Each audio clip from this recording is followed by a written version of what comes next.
ចប់ហើយមិនមែនទេដឹងគ្រាន់តែដឹកអីវ៉ាន់ហួសពេលបន្តិចសោះនាំខ្ញុំមកដល់ណាទៅនេះឆ្លងភពមែនទេវេសាចចាប់បេសាច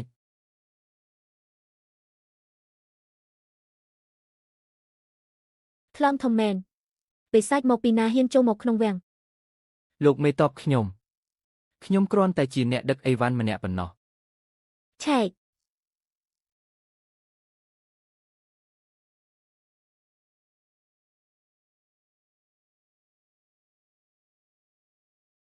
លោកមេតបនេះគឺ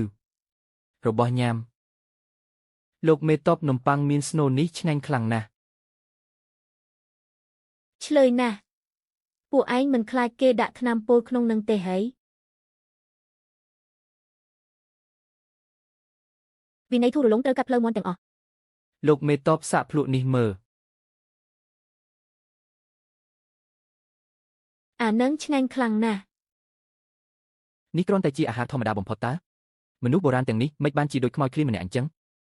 ប្អូនប្រុសមើលទៅពួកយើងយល់ច្រឡំលើអ្នកហើយអ្នកប្រហែលជាអាជីវករមកពីស្រុកក្រៅមែនទេមនុស្សនៅទីនេះមិនសូវស្គាល់ពិភពលោកធ្វើឲ្យអ្នកអស់សំណើចហើយអាជីវករស្រុកក្រៅល្អតើមិនបាច់ឲ្យខ្ញុំពិបាកបង្កើតអត្តសញ្ញាណខ្លួនឯងឡើយប្អូនប្រុសយកលុយទាំងនេះទៅចាត់ទុកជាពួកយើងទិញអាហាររបស់អ្នកទៅចុះនេះគឺកាក់ដេសងថងបែវបើនៅសម័យទំនើបមួយកាក់មានតម្លៃរាប់ម៉ឺនយួនឯណោះប្អូនប្រុសថ្ងៃក្រោយត្រូវមកឲ្យបានញឹកញាប់ណានៅតំបន់ផ្សារខាងលិចនេះគ្រាន់តែប្រាប់ឈ្មោះខ្ញុំ Sichoyen គ្មាននរណាហ៊ានធ្វើបាបអ្នកឡើយហើយបើអាចយកលុយទាំងនេះទៅសម័យទំនើបបានពិតជាល្អណាស់មិនដឹងថាខ្ញុំអាចត្រឡប់ទៅវិញបានឬអត់ទេ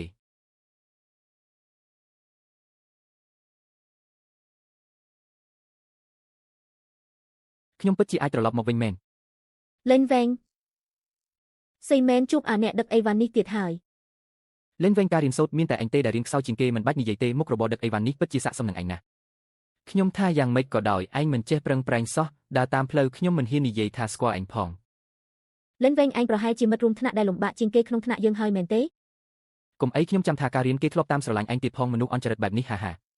បិទមកទៅយ៉ាងយកខ្ញុំរកស៊ីដោយកម្លាំងញើសជិមខ្លួនឯងពួកឯងមានសិទ្ធិអីមកនិយាយដាក់ខ្ញុំបែបនេះអូហូគ្រាន់តែជាអ្នកដឹកអីវ៉ាន់សោះហ៊ានឡើងចាំម្លេះលេងវែងមួយខែទៀតសងឆេងនឹងរៀបចំការជួបជុំមិត្តរួមថ្នាក់តើឯងចង់មកទេមកគេប្រកាសជាមកហើយចរិតគេយ៉ាងម៉េចខ្ញុំដឹងច្បាស់ណាស់ឲ្យតែមានឱកាសបានស៊ីផឹកហ្វ្រៃគេដូចជាឆ្កែអញ្ចឹងធំក្លិនភ្លាមរត់មកផ្លែត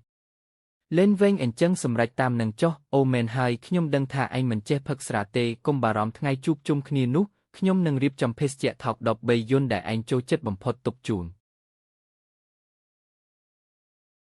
មុនពេលមកខ្ញុំបានស្រាវជ្រាវរួចហើយកាក់ដេសងថងបែវតាមតម្លៃទីផ្សារគឺ 20,000 យន្តក្នុងមួយកាក់ខ្ញុំចិត្តខ្លាយជាអ្នកមានហើយ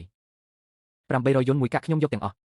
800ថាកែមើលឲ្យច្បាស់មើលសូម្បីតែកាក់ដេសងថងបែវដែលបាក់ចុងបន្តិចក៏អាចលក់បានរាប់ពាន់ដែរនេះឲ្យខ្ញុំតែ800អូនប្រុសរបស់ឯងនេះជាកាក់ខ្លាំងៗគុណភាពខ្ពស់មែនទេខ្ញុំមិនដែលឃើញកាក់ដេសងថងបែវដែលរក្សាទុកបានល្អបែបនេះឡើយរបស់ឯងនេះអាចបោកប្រាស់បានតែអ្នកមិនដឹងអីប៉ុណ្ណោះ800យន្តគឺខ្ពស់បំផុតហើយអញ្ចឹងមិនលក់ទេ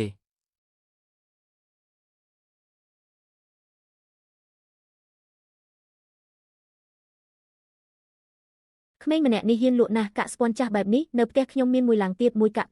20,000 មានតែមនុស្សវងទេដែលទិញគេជាកូនប្រុសរបស់ផ្ទះយូឡានដែលធ្វើការដឹកអីវ៉ាន់នឹងតើមួយឆ្នាំរកលុយមិនបានប៉ុន្មានផងសូម្បីតែប្រពន្ធក៏រកមិនបានដែរនេះច្បាស់ជាចង់បានលុយខ្លាំងរហូតដល់ឈួតហើយបងប្រុសឲ្យខ្ញុំមើលកាក់របស់អ្នកបន្តិចមើលពូអញ្ជើញមើលចុះជារបស់ពិតមែនខ្ញុំលេងរបស់បុរាណច្រើនឆ្នាំមកហើយមិនដែលឃើញរបស់ល្អពិតប្រាកដបែបនេះឡើយ50,000យន្តមួយកាក់ខ្ញុំយកទាំងអស់ប៉ុន្មាន50,000កូនប្រុសរបស់យូឡានមិនខ្លាចជាអ្នកមានហើយទេអញ្ចឹងពូ20,000យន្តក្នុងមួយកាក់ជាតម្លៃទីផ្សារតើ20,000នោះជាតម្លៃកាក់ធម្មតាកាក់របស់អ្នកល្អឥតខ្ចោះបែបនេះម្យ៉ាងទៀតអ្នកហៅខ្ញុំថាពូមិនបោកប្រាស់អ្នកទេតម្លៃដាច់គឺ50,000ទាំងអស់មាន16កាក់សរុប80,000យន្តខ្ញុំផ្ទេរឲ្យអ្នកអរគុណច្រើនពូគ្រាន់តែជាការរកស៊ីប៉ុណ្ណោះមិនបាច់អរគុណទេ80,000យន្តអោព្រះឲ្យគ្រាន់តែកាក់ស្ពាន់ចាស់ប៉ុន្មានកាក់សន្សំបានលុយទិញផ្ទះបាត់ទៅហើយលេងវែងឲ្យខ្ញុំឃើញឯងមានទៅពីល្អតាំងពីដើមមកម្លេះកូនស្រីអូនជីដូនមួយខ្ញុំមើលទៅពិតជាសំគ្នានឹងឯងណាស់ចាំថ្ងៃក្រោយខ្ញុំណែនាំឲ្យស្គាល់គ្នាណាមីងកូនស្រីប្អូនជីដូនមួយមីងអាយុជិត40ឆ្នាំហើយមែនទេទីបំផុតអាចគេចផុតពីពួកគាត់ហើយ80,000យន្តនេះតើត្រូវដឹកអីវ៉ាន់ប៉ុន្មានឆ្នាំទៅទើបបានលុយប៉ុណ្ណឹងលេងវែងឯងចង់ជប់ធ្វើការមែនទេលេខទូរស័ព្ទសេវាកម្មអតិថិជនថ្ងៃនេះត្រូវគេទេមកណែនាំតាមតាប់សុទ្ធតែជាការប្តឹងតវ៉ាចំពោះឯងការកំងដែលឯងដឹកថ្ងៃនេះអតិថិជនបានរាយការណ៍ថារបស់ញ៉ាំត្រូវបានឯងលួចស៊ីតើមានរឿងអីឲ្យប្រកាសទៅប្រធានគ្រប់អតិថិជនដែលប្តឹងតវ៉ាទាំងអស់សងតាមតម្លៃការកំង10 ដងទៅដោយកាត់ចេញពីប្រាក់ខែរបស់ខ្ញុំចុះ លេនវែងឯងម្នាក់ឯងលួចស៊ីរបស់កំងទាំងនោះអស់មែនអាហាមួយទៀតប្រធានខ្ញុំចង់សុំច្បាប់ឈប់សម្រាប់រយៈពេលវែងពេលណាខ្ញុំត្រឡប់ទៅធ្វើការវិញខ្ញុំនឹងជម្រាបជូនតាមក្រោយអាឡូលេនវែងឯង ឈៀលលេងថ្ងៃនេះមកធ្វើការលឿនម្លេះប្រញាប់សន្សំលុយការប្រពន្ធមែនទេ មានថ្ងៃនេះខ្ញុំមិនធ្វើការទេសូមបាយប្រអប់50ប្រអប់មក 50ប្រអប់ឈៀលលេងឯងទទួលការងារក្រៅផ្ទាល់ខ្លួនមែនទេថៅកែតើនេះជាការងារក្រៅផ្លូវការដែលអ្នកទទួលដោយខ្លួនឯងមែនទេ អូយកុំសួរអី មិនអីទេក្មេងនេះក៏មិនងាយស្រួលដែរនេះនឹងជួយមើលការខុសត្រូវអាជីវកម្មរបស់អ្នកហើយថែមបាយឲ្យអ្នកបន្តិចទៀត អរគុណមេង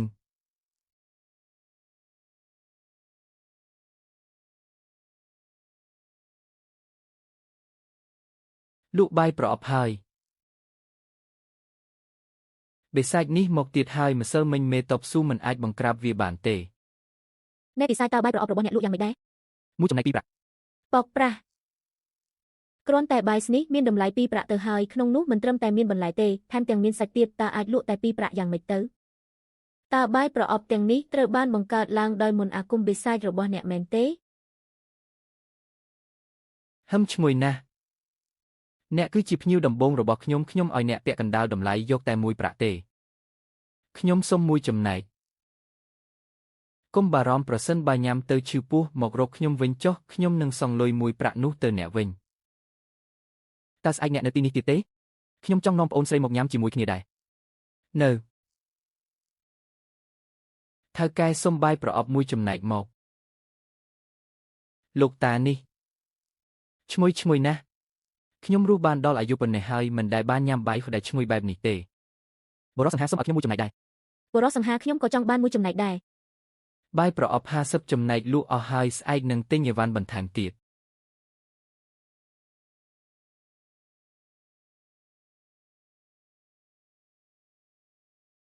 ហត់ពេញមួយថ្ងៃហើយគួរតែផ្ដល់រង្វាន់ដល់ខ្លួនឯងខ្លះ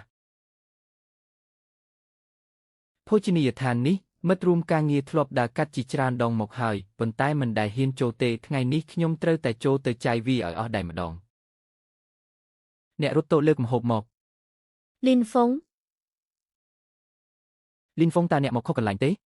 ដឹងទេថាយ៉ាងធេងយ៉ាងជាកន្លែងបែបណាសូម្បីតែទឹកស្អាតមួយកែវនៅទីនេះក៏អ្នកមិនអាចទិញបានដែរ លីនហ្វុងទីនេះមិនមែនជាកន្លែងដែលអ្នកដឹកជញ្ជូនអាហារដូចជាអ្នកឧមកទេបើអ្នកចង់ញ៉ាំបាយទៅតូបលក់អាហារខាងមុខទៅរបស់នៅទីនោះថោកជាង ខ្ញុំញ៉ាំបាយនៅទីណាជាសេរីភាពរបស់ខ្ញុំតើអ្នកមានសិទ្ធិអីមកចេះដឹង លីនហ្វុងក៏មិនដឹងគុណគេអីពួកយើងធ្វើនេះគឺដើម្បីល្អសម្រាប់អ្នកទេលោកម្ចាស់តើត្រូវការកុំងអ្វីដែរ អ្នករត់តូអ្នកឃើញទេគេគ្រាន់តែជាអ្នកដឹកអាហារម្នាក់ប៉ុណ្ណោះតើយ៉ាងធេងយ៉ាងខ្លាចជាគ្មានកម្រិតតាំងពីពេលណាទៅសូម្បីតែមនុស្សបែបនេះក៏ទទួលដែរឆាប់ដេញគេចេញទៅចុះយ៉ាងម៉េចបើដឹកអាហារសូមជៀងប្រសិនបើឪពុករបស់អ្នកមិនពឹងពាក់ខ្សែស្រឡាយរកការងារឲ្យអ្នកទេសូម្បីតែការងារដឹកអាហារក៏គ្មានអ្នកណាយកអ្នកដែរអីយ៉ាខ្ញុំគ្រាន់តែមានឪពុកម្នាក់ប៉ុន្តែខ្ញុំមានលុយច្រើនជាងអ្នកតើអ្នកអាចធ្វើអ្វីបានលោកម្ចាស់យ៉ាងថេងយ៉ាងស្វាគមន៍ភ្ញៀវទាំងអស់ប៉ុន្តែយើងមានស្តង់ដារការចំណាយអបបរមាននៅទីនេះ ឬទេលីនហ្វុងអ្នកដឹកអាហារមួយខែបានលុយប៉ុន្មានទៅតើវាគ្រប់គ្រាន់សម្រាប់អ្នកញ៉ាំអាហារមួយពេលនៅយ៉ាងធេងយ៉ាងដែរទេ លីនហ្វុងក៏មកអួតនៅចំពោះមុខពួកយើងអីស្ថានភាពរបស់អ្នកពួកយើងមិនមែនថាមិនដឹងឯណាតើធ្វើរកពីធ្វើអី លីនហ្វុងបើមិនដូច្នេះទេអ្នកអង្វរខ្ញុំទៅលុបជង្គង់ឲ្យខ្ញុំថាឪពុកនៅចំពោះមុខមនុស្សគ្រប់គ្នានៅទីនេះសម្រាប់ការចំណាយរបស់អ្នកនៅយ៉ាងធេងយ៉ាងយប់នេះខ្ញុំនឹងចេញឲ្យម្ហូបទាំងនេះតាមតម្លៃលើកមកឲ្យខ្ញុំចាប់ពីមុខម្ហូបដែលថ្លៃជាងគេបំផុតទៅលីនហ្វុងតើអ្នកឈួតមែនទេគ្រាន់តែម្ហូបពិសេសរបស់យ៉ាងធេងយ៉ាងគឺខ្យងប្រម៉ោយដំរីស្ងួត2ក្បាលមួយចំណែកតម្លៃដល់ទៅ70000យន់សូម្បីតែខ្ញុំមិនអាចញ៉ាំបានដែរវាស្មើនឹងប្រាក់ខែពេញមួយឆ្នាំរបស់អ្នកទៅហើយកុំបារម្ភខ្ញុំមិនខ្វះលុយទេចាស់លោកម្ចាស់តើលោកត្រូវការភេសជ្ជៈអ្វីទៀតទេស្រាដ៏ល្អបំផុតរបស់យើងនៅទីនេះគឺស្រា Romani Continental ចូលពីបរទេស សុំ Coca-Cola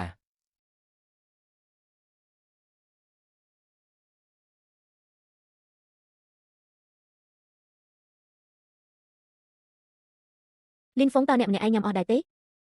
លីនហ្វុងពួកយើងសុទ្ធតែជាមិត្តរួមថ្នាក់ញ៉ាំមិនអស់វាខ្ជិះខ្ជីណាស់ខ្ញុំនឹងយូរយ៉ាវនឹងជួយចែករំលែកខ្លះអ្នកទាំងពីរពិតជាក្មេងលោភលន់មែន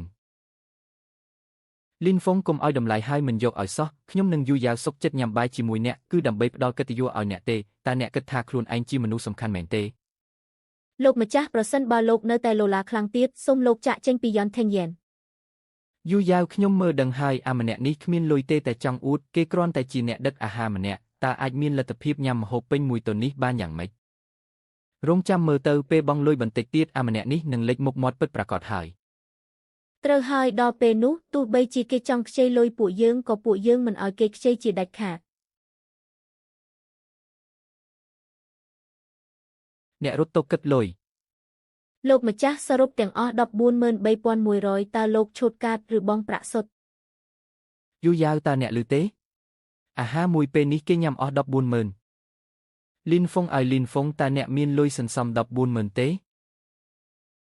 តើកំពុងគិតថាគួរអង្វរពួកយើងដើម្បីខ្ចីលុយបងយ៉ាងម៉េចមែនទេឈប់កាត់ អតិថិជនបានបង់ប្រាក់ចំនួន 143,100 យន់លោកម្ចាស់សូមអញ្ជើញទៅដោយសុវត្ថិភាព មិនអាចទេតើអ្នកអាចមានលុយ 140,000 យ៉ាងម៉េចទៅ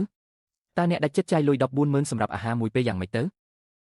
លីនហ្វុងអ្នកគ្រាន់តែជាអ្នកដឹកអាហារម្នាក់តើបានលុយច្រើនពីណាមក តើខ្ញុំចាំបាច់ត្រូវពន្យល់ប្រាប់អ្នកទាំងពីរដែរឬ លី ទេ នហ្វុងប្រភពលុយរបស់អ្នកមិនត្រឹមត្រូវទេខ្ញុំសូមណែនាំឲ្យអ្នកប្រញាប់ទៅសារភាពចំពោះប៉ូលីសទៅតើអ្នកមានលុយច្រើនជាងសុងឈៀងយ៉ាងម៉េចទៅប្រកាសជាបានធ្វើរឿងខុសច្បាប់ហើយ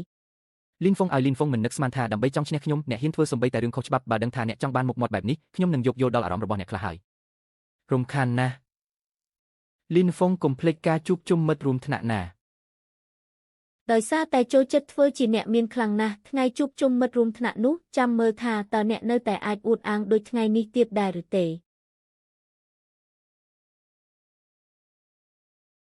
ពូឈីនខ្ញុំលីនហ្វុងខ្ញុំមានកតាយងធុងប៉ាវថ្មីមួយកញ្ចប់នៅទីនេះតើពេលណាទៅពូស្រួល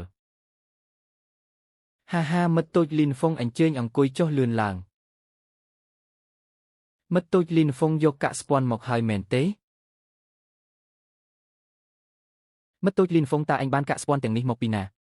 កតាយងធុងប៉ាវកម្រមានណាស់នៅលើទីផ្សារអញអាចយកកតាយងធុងប៉ាវដែលមានគុណភាពល្អច្រើនបែបនេះមកពីរដងក្នុងរយៈពេលខ្លីពិតជាមិនគួរឲ្យជឿសោះពូឈីនម្នាក់សុទ្ធតែមានអាថ៌កំបាំងរៀងខ្លួនប៉ុន្តែខ្ញុំអាចធានាចំពោះពូថាប្រភពនៃកាក់ស្ពាន់ទាំងនេះគឺស្អាតស្អំគ្មានមួយណាក្លែងក្លាយឡើយហាល្អខ្ញុំជឿឯងមិត្តតូចលីនហ្វុងខ្ញុំនឹងថែមឲ្យឯង 10,000 ទៀតសម្រាប់កាក់នីមួយលើតម្លៃដើមប៉ុន្តែខ្ញុំមានលក្ខខណ្ឌមួយថ្ងៃក្រោយបើឯងមានរបស់ល្អទាំងនេះទៀតត្រូវតែមកជួបខ្ញុំមុនគេល្អមានអតិថិជនធំដូចជាពូឈីនមិនបារម្ភពីរឿងគ្មានម៉ួយទិញកាក់ស្ពាន់ទៀតទេថ្ងៃក្រោយខ្ញុំអាចធ្វើការបានដោយសេរីហើយ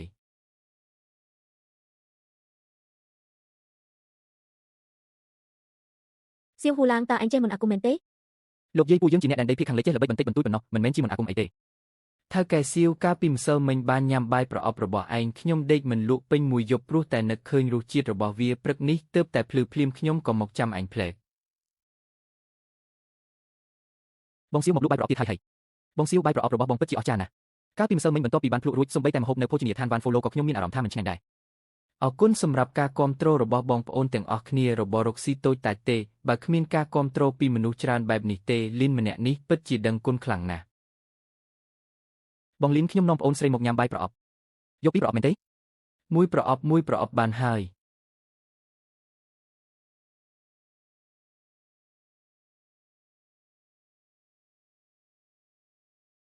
លឿនឡើងញ៉ាំទៅ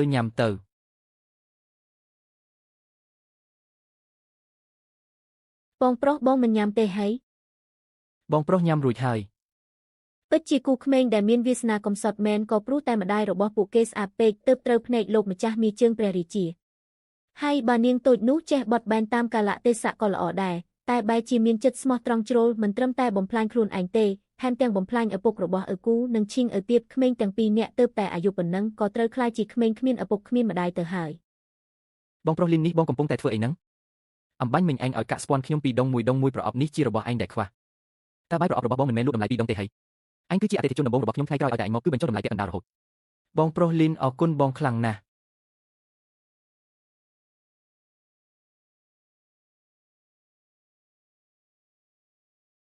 ប្អូនប្រុសរបស់រកស៊ីមិនអាក្រក់ទេ មេតបស៊ូខ្ញុំចង់សួរនាំពីមនុស្សម្នាក់ពីលោកស្រី តើឯងចង់សួរពីអ្នកណា មីជើងព្រះរាជាបច្ចុប្បន្ន និយាយមកតើឯងស៊ើបសួរពីលោកម្ចាស់មាជើងព្រះរាជាធ្វើអី វីវហើយភ្លេចគិតថាស្រីម្នាក់នេះជាកូនចៅរបស់រាជវាំងទៅកើតគឺមកពីខ្ញុំឃើញឪគូនិងឈីងឪគូឲ្យអាណិតពេកទើបចង់ស៊ើបសួរពីរឿងម្ដាយរបស់ពួកគេ លោកម្ចាស់មាជើងព្រះរាជាមានអំណាចនិងបុណ្យស័ក្តិខ្ពស់គាត់ធ្វើបែបនោះគឺមានហេតុផលរបស់គាត់ហើយ ចាប់បង្ខំកូនក្រមុំអ្នកស្រុកនេះក៏ជាហេតុផលដែរហើយ ឯងគ្រាន់តែជាអាជីវករមកពីដែនដីភាគខាងលិចម្នាក់បើហ៊ាននិយាយផ្ដេសផ្ដាសទៀតជឿទេថាខ្ញុំនឹងចាប់ឯងដាក់គុកពិតមែន មេតបស៊ូខ្ញុំត្រូវរៀបចំទុកដាក់អីវ៉ាន់ហើយ ប្អូនប្រុសឯងមកធ្វើអាជីវកម្មនៅផ្សារភាគខាងលិចនេះប្រហែលជាមិនទាន់មានតូបផ្ទាល់ខ្លួនទេមែនទេតូបនេះពីមុនជារបស់ថៅកែស្រូវម្នាក់ឥឡូវវានៅទំនេរឯងយកទៅប្រើចុះបើមានអ្នកណាមកទារលុយថ្លៃឈ្នួលពីឯងប្រាប់ឈ្មោះខ្ញុំស៊ូស៊ីវចិនទៅ ទុបដែលនៅកន្លែងអន់បំផុតក្បែរនេះថ្លៃឈ្នួលប្រចាំខែត្រូវអស់30ដុងមេតបស៊ូម្នាក់នេះចរិតល្អគួរសំតើអរគុណច្រើនមេតបស៊ូ គឺរឿងនោះភេសជ្ជៈដែលខ្ញុំធ្លាប់ធ្វើការពីលើកមុន តែទឹកដោះគោត្រូវទេ មេតបស៊ូកុំបារម្ភអីថ្ងៃស្អែកខ្ញុំនឹងយកមកជូនលោកស្រីជាមិនខាន ពិតមែនហើយសន្យាហើយណាស់កុំភ្លេចយកមកផង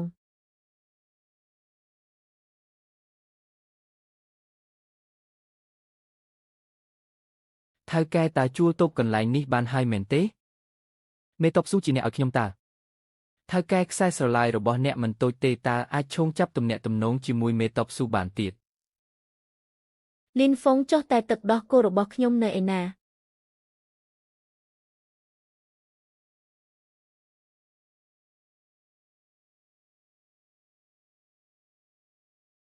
មេតបស៊ូ ពួកឯងទាំងអស់គ្នាស្ដាប់ឲ្យច្បាស់ប្អូនប្រុសលីនហ្វុងម្នាក់នេះថ្ងៃក្រោយគឺជាបងប្អូនរបស់ខ្ញុំស៊ូស៊ីវចិនហើយពួកឯងត្រូវតែជួយមើលថែអាជីវកម្មរបស់ប្អូនប្រុសលីនរបស់ខ្ញុំឲ្យបានច្រើនផង មេតបស៊ូបាយប្រអប់ដែលបងលីនលក់មិនត្រឹមតែមានតម្លៃសមរម្យទេរសជាតិរឹតតែឆ្ងាញ់លេខមួយទៀតទោះបីជាមេតបស៊ូមិនមានប្រសាសន៍ក៏ដោយក៏ពួកយើងប្រកាសជាជួយគាំទ្រអាជីវកម្មរបស់បងលីនដែរពីដំណឹងខ្លះទេនៅផ្សារភាគខាងលិចថ្មីនេះមានអាជីវករម្នាក់មកពីដែនដីភាគខាងលិចមកលក់របស់ម្យ៉ាងហៅថាបាយប្រអប់រសជាតិឆ្ងាញ់ដូចជាម្ហូបទេពអញ្ចឹងលក់ដាច់ខ្លាំងណាស់នៅផ្សារភាគខាងលិចពិតមែនហើយម្ហូបនៅភោជនីយដ្ឋានវ៉ាន់ហ្វូឡូនេះខ្ញុំក៏ញ៉ាំឡើងទ្រលាន់ដែរហើយខ្ញុំក៏ធុញទ្រាន់នឹងការញ៉ាំនៅហាងវ៉ាន់ហ្វុងដែរថ្ងៃក្រោយសាកទៅមើលហាងនោះម្ដងមើលហ៊ានមកដណ្ដើមមួយរបស់អញផងហាគ្រាន់តែហាងប៉ុណ្ណឹងកុំយកសពលោកថៅកែលីងត្រេកអរផងណាលាថាថ្មីនេះហាងវ៉ាន់ហ្វុងលក់មិនសូវដាច់ទេភ្ញៀវរត់មកហាងលោកទាំងអស់ហើយអរគុណសម្រាប់ការគាំទ្ររបស់បងប្អូនទាំងអស់គ្នាហើយលោកថៅកែលីនលោកត្រូវតែប្រុងប្រយ័ត្នឲ្យមែនទែនណាថៅកែវាងរបស់ហាងវ៉ាន់ហ្វុងនោះមិនមែនជាមនុស្សល្អទេក្នុងបង្អែករបស់គេគឺលោកថៅកែលីនឆ្កែរបស់ថៅកែវាងពួកយើងកាលពីម្សិលមិញបានស៊ីបាយប្រអប់របស់លោកដល់ពាក់កណ្ដាលអាធ្រាត្រក៏ត្រូវពលងាប់បាត់ទៅសូមលោកថៅកែលីនជួយពន្យល់រឿងនេះផងពលឆ្កែមិននឹងអាចទៅរួចបងប្អូនអ្នកភូមិទាំងអស់អាចធ្វើជាសាក់សីបានខ្ញុំលក់បាយប្រអប់ច្រើនណាស់មកហើយមិនទាន់មានអ្នកណាពលសំបីតែម្នាក់ផងបាយប្រអប់ដែលលោកថៅកែលីនលក់មានពលមែនអាហាមានថ្នាំពលពីណាមកនេះច្បាស់ជាថៅកែវាងឃើញហាងវ៉ាន់ហ្វុងដណ្ដើមមួយអស់ក៏រកលេសមកធ្វើបាបប្អូនប្រុសលីនដើម្បីដេញគេចេញតែប៉ុណ្ណោះលោកថៅកែលីនលោកចង់និយាយថាថៅកែវាងរបស់ពួកយើងបង្កាច់បង្ខូចលោកមែនទេខ្ញុំគ្រាន់តែនិយាយថារឿងឆ្កែរបស់ថៅកែវាងពលងាប់គឺមិនពាក់ព័ន្ធនឹងខ្ញុំទេសូមពួកលោកស៊ើបសួរឲ្យច្បាស់សិនទៅនាំខ្លួនយកទៅពួកឯងហ៊ានចាប់មនុស្សទាំងកណ្ដាលវាចំហចឹងផងហាលោកថៅកែលីនបើហ៊ានធ្វើឲ្យថៅកែវាងរបស់ពួកយើងខឹងហើយកុំសង្ឃឹមថានឹងបានរស់ស្រួលឲ្យសោះឈប់ភ្លាមមេតបស៊ូឆ្កែដែលគ្រួសារអ្នកមានវាងចិញ្ចឹមហ៊ានមកប៉ះពាល់មនុស្សរបស់អញផងហាមេតបស៊ូលោកពិតជាលុយណាស់នៅថ្មធ្វើអីទៀតមិនប្រញាប់ថយចឹងទៅទៀតបាយប្រអប់របស់លីនហ្វុងមានបញ្ហាអត់មនុស្សគ្រប់គ្នានៅទីនេះសុទ្ធតែបានឃើញច្បាស់ហើយនិយាយត្រូវហើយពីមុនមកផ្ទះរបស់ខ្ញុំសំបីតែសាច់មួយដុំក៏មិនដែលបានឃើញផងគឺបានលោកថៅកែលីននេះហើយទើបចៅរបស់ខ្ញុំមានសាច់ញ៉ាំរាល់ពេលហាងវ៉ាន់ហ្វុងរបស់ពួកឯងអាងអំណាចធ្វើបាបអ្នកដទៃទិញថោកលក់ថ្លៃសម្មួយចានក៏លុយញើសឈាមដែលគេខំធ្វើការកន្លះឆ្នាំទង្វើមនុស្សធម៌បែបនេះគិតថាពួកយើងនៅទីនេះមើលមិនឃើញមែនទេពួកយើងទៅមេតបស៊ូរឿងថ្ងៃនេះមិនទាន់ចប់ត្រឹមនេះទេ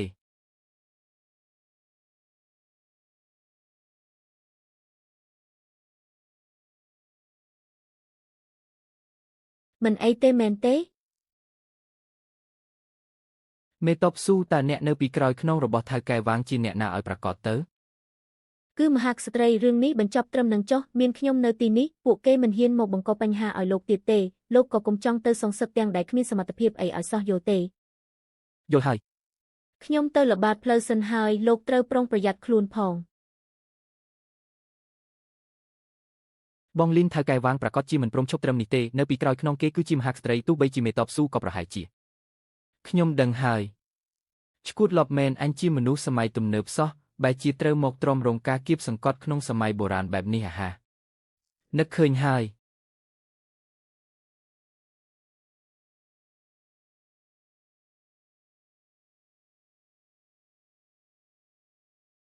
អាឡូថៅកែទទួលធ្វើតាមការកម្មបង្អត់បាទខ្ញុំចង់បានរបស់ដែលកែច្នៃដូចរបស់ពិតមួយទល់នឹងមួយហើយអាចបញ្ចូលភ្លើងបានបងលីនទីបំផុតបងមកដល់ហើយមេតបស៊ូនាងមេតបស៊ូកាត់អី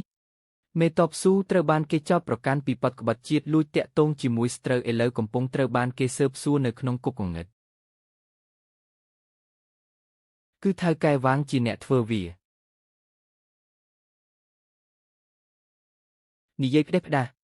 ថៅកែលីនពួកគេបានចាប់ខ្លួនចៅប្រុសរបស់ខ្ញុំទៅហើយថែមទាំងនិយាយថាឲ្យតែខ្ញុំហ៊ានទៅទិញបាយប្រអប់របស់លោកទៀតខ្ញុំនឹងលែងបានជួបមុខចៅប្រុសរបស់ខ្ញុំអស់មួយជីវិតហើយ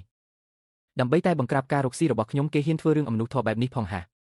បងលីនបងប្រហែលជាមិនដឹងទេថៅកែវ៉ាងនោះអាងមានមហាក្សត្រីនៅពីក្រោយដែលធ្វើបាបគេពេញទីក្រុងចូលចិត្តធ្វើបាបរាជសាមញ្ញដូចពួកយើងណាស់បងទៅដណ្ដើមមួយរកស៊ីជាមួយគេគឺមិនខុសពីយកសុទ្ធទៅជន់នឹងថ្មឡើយមិនត្រឹមតែតាហួរម្នាក់ទេសូម្បីតែមួយដែលធ្លាប់តែមកទិញបាយប្រអប់របស់បងជាប្រចាំក៏ត្រូវបានថៅកែវ៉ាងទៅគំរាមកំហែងទាំងអស់ដែរថ្ងៃក្រោយទោះបីជាបាយប្រអប់របស់បងលក់ថោកយ៉ាងណាក៏ដោយក៏គ្មានអ្នកណាហ៊ានទិញដែរប្អូនប្រុសឲ្យប្រញាប់ចាក់ចេញពីទីក្រុងនេះទៅនាំខ្ញុំទៅហាងវ៉ាន់ហ្វុងថៅកែវ៉ាងការងារដែលលោកឲ្យខ្ញុំធ្វើគឺរួចរាល់អស់ហើយបាយប្រអប់របស់អាលីនហ្វុងនោះថ្ងៃក្រោយលែងមានអ្នកណាទិញទៀតហើយសូម្បីតែស៊ូស៊ីវចឹងក៏ត្រូវបានគេបញ្ជូនទៅគុកធំដែរនេះហើយជាលទ្ធផលនៃការហ៊ានមកប្រឆាំងនឹងហាងវ៉ាន់ហ្វុងរបស់ពួកយើង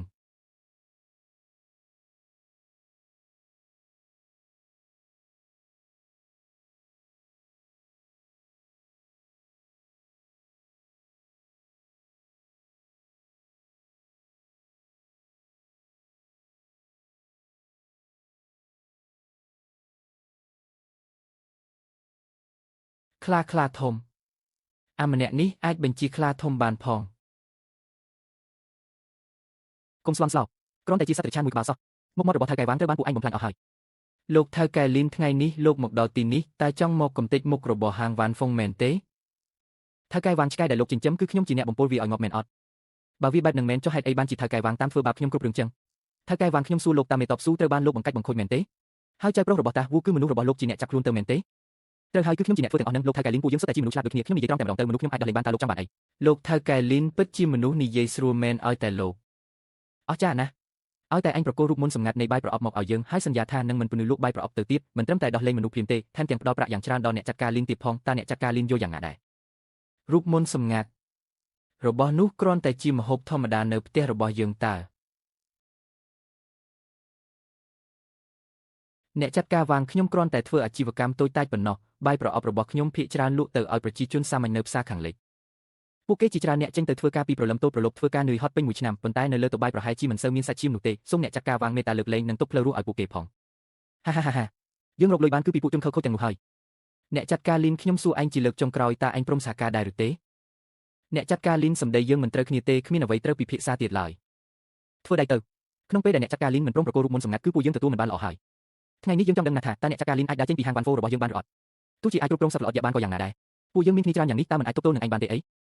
អញ្ចឹងមកសាកមើលទៅ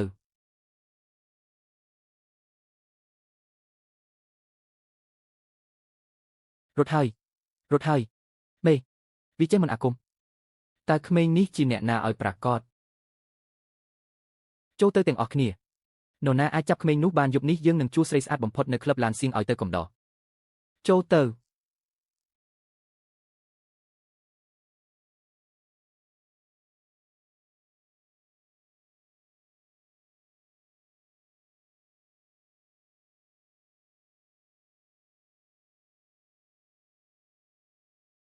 លោកប្រុសវ័យក្មេងទាំងនេះគឺមកពីមេបញ្ជាឲ្យខ្ញុំធ្វើទាំងអស់ខ្ញុំនឹងទៅនាំខ្លួនពួកគេមកភ្លាមលីដាឡុងតើឯងចង់ធ្វើអ្វីលីដាឡុងយើងជាចៅហ្វាយរបស់ឯងណាលេងទៅពិតមាត់ទៅជួបលោកប្រុសវ័យក្មេងជាមួយយើងនៅឲ្យស្ងៀមទៅ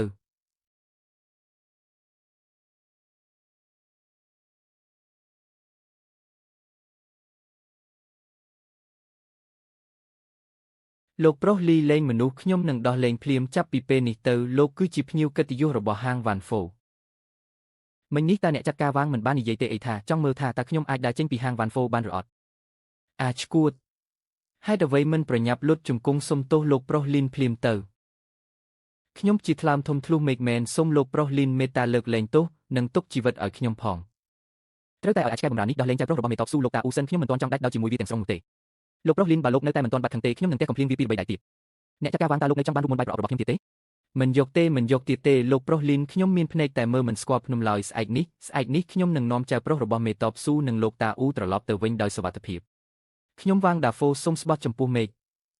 នឹងលេងឆ្លុះប្រកែកជាមួយអ្នកចាត់ការឯទៀតហើយបើមិនដូច្នោះទេសូមឲ្យខ្ញុំវ៉ាងដាហ្វូដាច់ពូជគ្មានកូនប្រុសពូជឡើយក្រោកឡើងចុះ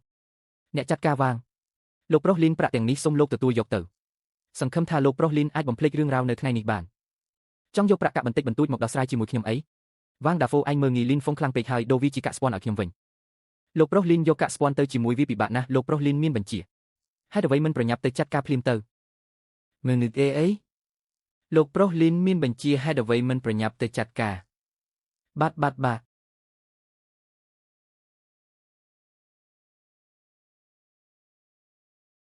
មានបានហើយមិនដឹងថាថ្ងៃស្អែកពេលមេតបស៊ូចេញពីគុកតើគាត់នឹងអរគុណខ្ញុំយ៉ាងណាឡើយ បងប្រុសលីនហ្វុង មេតបស៊ូលោក លីនហ្វុងឬថាំសូមិញលោកបានទៅបង្កការញញនៅហាងវ៉ាន់ហ្វូដើម្បីខ្ញុំមែនទេ មេតបស៊ូគឺដោយសារតែជួយខ្ញុំទើបត្រូវបានវាងដាហ្វូបង្កាច់បង្ខូចយុទ្ធធម៌មួយនេះខ្ញុំត្រូវតែទាមទារមកវិញជូនលោកអ្នកចាត់ការលីនតើវាងដាហ្វូនៅហាងវ៉ាន់ហ្វូត្រូវបានលោកចាត់ការមែនទេកាលពីម្សិលមិញអ្នកចាត់ការលីនឥឡូវនេះរឿងនេះបានល្បីពេញទឹកពេញដីហើយគេនិយាយថាលោកជិះសត្វល្អិតយក្សមួយក្បាលចូលទៅក្នុងហាងវ៉ាន់ហ្វូយ៉ាងអង់អាចធ្វើឲ្យវាងដាហ្វូភ័យខ្លាចរហូតលេចនំលេចលាមកអាវាងដាហ្វូនោះដោយសារមានបង្អែកជាមន្ត្រីធំតែងតែជិះជាន់ពួកយើងជាប្រជាជនសាមញ្ញជាញឹកញាប់អ្នកចាត់ការលីនលោកពិតជាបានជួយសម្រាលទុក្ខលំបាករបស់ពួកយើងពិតមែន លីនហ្វុងលោកពិតជាពូកែណាស់ ខ្ញុំធ្វើបែបនេះក៏ខ្លួនឯងដែរអ្នកចាត់ការលីនសេចក្តីល្អដ៏ធំធេងរបស់លោកខ្ញុំចាស់ទុំម្នាក់នេះនឹងមិនភ្លេចឡើយពេញមួយជីវិតលោកពូអ៊ូរឿងនេះកើតឡើងដោយសារតែខ្ញុំទេលោកមិនបាច់គួរសំពេចឡើយអ្នកចាត់ការលីនជីវិតចៅប្រុសរបស់ខ្ញុំគឺលោកជាអ្នកជួយសង្គ្រោះទៅថ្ងៃមុខទោះបីជាលោកបញ្ជាឲ្យខ្ញុំទៅទីណាខ្ញុំក៏មិនប្រកែកឡើយលោកពូអ៊ូលោកនិយាយហួសហេតុពេកហើយទៅថ្ងៃមុខប្រសិនបើអ្នកណាម្នាក់ត្រូវបានវាងដាហ្វូធ្វើបាបទៀតសូមមកប្រាប់ខ្ញុំចុះឲ្យតែធ្លាប់ទិញបាយប្រអប់ពីខ្ញុំលីនហ្វុងនឹងទាមទារយុត្តិធម៌ជូនអ្នករាល់គ្នាជាមិនខានឈប់និយាយទៅអ្នកចាត់ការលីនយកបាយប្រអប់ឲ្យខ្ញុំមួយចំណែកមក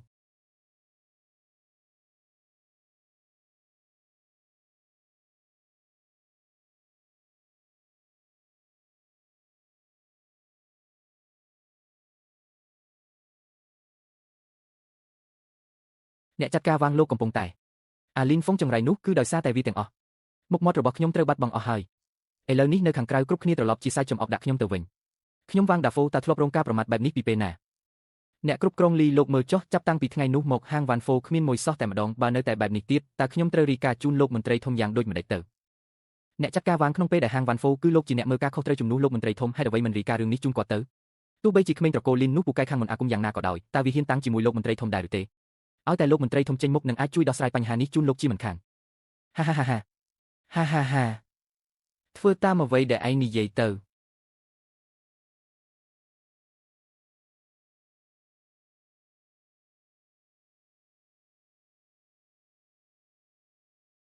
គូជឹងមកធ្វើជាអ្នកជួយការងារខ្ញុំលីនចង់បង្រៀនពួកយើងធ្វើបាយប្រអប់មែនទេខ្ញុំផងខ្ញុំគ្រាន់តែយករបស់ដែលមានស្រាប់មកដឹកជញ្ជូនឲ្យពួកឯងដែលជាមនុស្សបុរាណតែប៉ុណ្ណោះការលក់ដូរតាមចិញ្ចើមថ្នល់មិនអាចបំបីចិត្តខ្ញុំបានទៀតទេខ្ញុំនឹងបង្ហាញពីរបៀបធ្វើឲ្យបាយថាមួយនៅផ្សារខាងលិចដើម្បីបន្តពង្រីកឲ្យកាន់តែធំនិងរឹងមាំទៅថ្ងៃមុខពួកឯងស្ម័គ្រចិត្តដល់ពេលនោះខ្ញុំនឹងឲ្យគាត់ឯងមកធ្វើជាអ្នកជួយការងារនៅក្នុងភោជនីយដ្ឋានរបស់ពីដងបាយប្រអប់នេះមកហើយទទួលបានប្រាក់កម្រៃយ៉ាងល្អទៀតផងលីនហ្វុងដល់ពេលនោះខ្ញុំក៏មកជួយឯងដែរខ្ញុំបានស៊ើបសួរហើយប្រសិនបើចង់បើកភោជនីយដ្ឋាននៅផ្សារខាងលិចក្រៅពីត្រូវជួលតូបហើយនៅត្រូវទទួលបានលិខិតស្នាមពីខាងរាជការទៀតផងរឿងជួលតូបស្រួលនិយាយទេគ្រាន់តែលិខិតស្នាមនេះបាទអញ្ចឹងសូមអរគុណលោកមេតបស៊ូហើយទំនាក់ទំនងរវាងពួកយើងទាំងពីរនិយាយពីអរគុណធ្វើអីលីនហ្វុងចាំមើលថាឯងអាចរស់នៅដោយរីករាយបានប៉ុន្មានថ្ងៃទៀតយកសម្បត្តិនេះទៅភូមិគ្រឹះលោកមានម្ចាស់រាជហើយប្រាប់ថាថៅកែវាងនៃហាងវ៉ាន់ហ្វូមានការងារប្រញាប់ត្រូវតែឲ្យលោកមានម្ចាស់រាជបើកវាក្រោយពេលលោកខឹងរួចលោកបានប្រាប់ថានឹងមិនជ្រៀតជ្រែកអាជីវកម្មរបស់ថៅកែលីននោះទៀតទេធ្វើបែបនេះ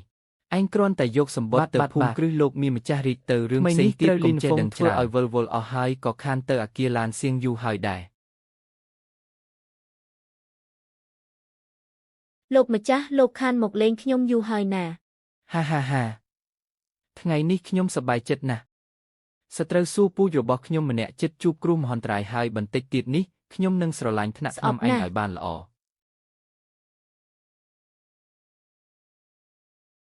លោកម្ចាស់មើលឆាប់ឡើង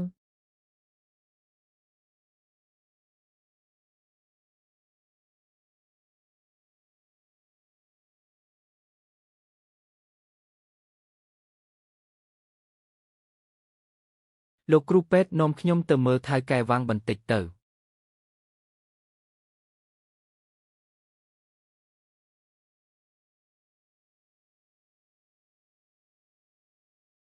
លោកគ្រូពេទ្យតើខ្ញុំយ៉ាងម៉េចហើយថៅកែវាងទៅថ្ងៃមុខលោកប្រហែលជាមិនអាចបង្កើតកូនប្រុសបានទៀតទេ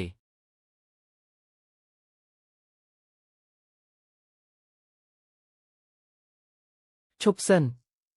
នរណាគេនឹងខានលោកទាំងពីរជួយប្រគល់សម្បត្តិនេះជូនលោកមានម្ចាស់រាជផងថៅកែវ៉ាងមានការងារសំខាន់រីកានៅក្នុងសម្បត្តិដែលគាត់ជួយមើលការខុសត្រូវឲ្យលោកមានម្ចាស់រាជថ្មីនេះចំណូលមិនសូវល្អទេលោកមានម្ចាស់រាជក៏អ្វីដែលថៅកែវ៉ាងចង់បញ្ជាក់ឲ្យកណ្ដឹងជូនសម្បត្តិបានប៉ុន្តែថៅកែធំវ៉ាងមិនអាចគ្មានការដឹងគុណបន្តិចបន្តួចសោះទេមែនទេ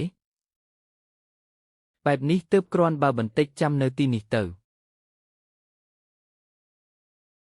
លោកសង្ឃបរទេសដែលមកពីតំបន់ភាគខាងលិចនោះគាត់មិនដឹងថាថៅកែធំបានជាមនុស្សរបស់ខ្ញុំមនុស្សឲ្យទៅស៊ើបសួរហើយលីនហ្វុងនោះចង់បើកភោជនីយដ្ឋានមួយនៅផ្សារខាងលិចបើឲ្យគេធ្វើបានសម្រេចអាជីវកម្មរបស់ហាងវ៉ាន់ហ្វូប្រកាសជាមិនអាចបន្តទៅមុខទៀតបានឡើយតើត្រូវការឲ្យខ្ញុំចាត់មនុស្សទៅប្រាប់ដល់ពួកអាជីវករដែលជួលតូបនៅផ្សារខាងលិចនោះទេឲ្យតែជួលតូបមិនបានភោជនីយដ្ឋានរបស់អាល្អិតនេះនឹងមិនអាចបើកបានឡើយមិនបាច់ទេចាំដល់ថ្ងៃដែលភោជនីយដ្ឋានរបស់វាបើកដំណើរការរកលេសណាមួយទៅបិទភោជនីយដ្ឋានរបស់វាទៅខ្ញុំចង់ឲ្យវាមិនអាចធ្វើអាជីវកម្មនៅក្នុងរាជធានីបានទៀតឡើយ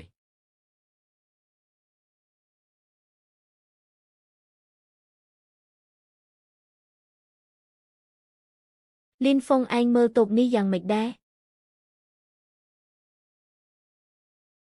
បើឯងគិតថាសំរុំខ្ញុំនឹងទៅជួយឯងចុះបញ្ជីនៅមន្ទីរលំនៅឋានបន្ទាប់ពីទទួលបានលិខិតស្នាមហើយជ្រើសរើសថ្ងៃល្អមួយគឺអាចបើកដំណើរការបានហើយត្រូវធ្វើការហើយរៀបចំតុបតែងភោជនីយដ្ឋានរបស់យើងឲ្យបានល្អទៅតែងាប់ទៅហើយមួយរយៈនេះដើម្បីតុបតែងភោជនីយដ្ឋានការខ្វះលំហាត់ប្រាណក្នុងរយៈពេលប៉ុន្មានឆ្នាំនៃការធ្វើការងារកន្លងមកគឺដូចជាបានសង់មកខ្ញុំវិញទាំងអស់ហើយអាម៉ាប់មានការគេបានជាស្លន់ស្លំលែងបងហ្វុងប្រញាប់ត្រឡប់មកធ្វើការវិញមកវ៉ាងកំពុងខឹងខ្លាំងណាស់ក្នុងរយៈពេលប៉ុន្មានថ្ងៃនេះគាត់និយាយថាបើបងមិនមកទៀតទេនឹងបណ្ដេញបងចេញហើយប្រាក់ខែក្នុងខែនេះសំបីតែមួយកាក់ក៏គុំសង្ឃឹមថានឹងទទួលបានដែរខ្ញុំពិបាកណាស់តម្រង់តែបញ្ឆោតលួងលោមគាត់បានហេតុអ្វីបានជាបងហាក់ដូចជាមិនប្រញាប់ប្រញាល់តតែបានអញ្ចឹងបងហ្វុងតើពីមុនបងបាននិយាយមើលទៅដូចជាមនុស្សដែលខ្វះលុយកាក់បន្តិចបន្តួចនឹងមែនទេគាត់ខឹងខ្លាំងម្ល៉េះបងហ្វុងខួរក្បាលបងខូចមែនទេអាម៉ាប់ឡើងស្អែកពួកយើងជួបគ្នាបន្តិចទៅបងហ្វុងខួរក្បាលបងខូចតែខ្ញុំមិនបានខូចទេបើខ្ញុំទៅជួបបងប្រាក់ឧបត្ថម្ភវត្តមានពេញក្នុងខែនេះនឹងត្រូវបាត់រកលុយឲ្យឯងមកឬអត់បងហ្វុងតើបងមានបានស្រីអ្នកមានជួយចិញ្ចឹមមែនទេនិយាយមែនទែនជាមួយឯងតាមគ្រឹះមិនមក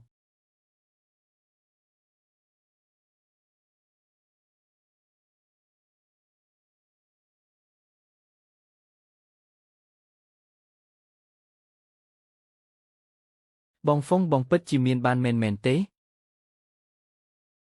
បងហ្វុងបងមានបានមែនទេបានជាហៅខ្ញុំមកកន្លែងថ្លៃបែបនេះម៉េងឆៅកាលពីមុនពេលពួកយើងដឹកអីវ៉ាន់ជាមួយគ្នាក្តីស្រមៃធំបំផុតរបស់យើងគឺបានមកញ៉ាំអាហារនៅយន្តធានយានេះមួយពេលថ្ងៃនេះខ្ញុំប៉ាវ៉ែងបងហ្វុងតើបងកើតអីហ្នឹងកុំបំភ័យខ្ញុំអីណាកុំបំភ័យខ្ញុំបងហ្វុងបែបនេះខ្ញុំខ្លាចណាស់លោកលីនបងហ្វុងបងជាភ្ញៀវប្រចាំនៅទីនេះមែនទេដូចរាល់ដងមុខម្ហូបប្រចាំរបស់ខ្ញុំយកពីចំណែកលោកលីនសូមរងចាំបន្តិចណាបងហ្វុងតើផ្ទះបងត្រូវបានគេវាយកំទេចសងសំណងមែនទេឬមួយក៏ប៉ារបស់បងទើបតែប្រាប់ថាគាត់ជាមហាសេដ្ឋីម៉េងឆៅតើទំនាក់ទំនងពួកយើងយ៉ាងម៉េចដែរច្បាស់ជាស្និទ្ធស្នាលហើយ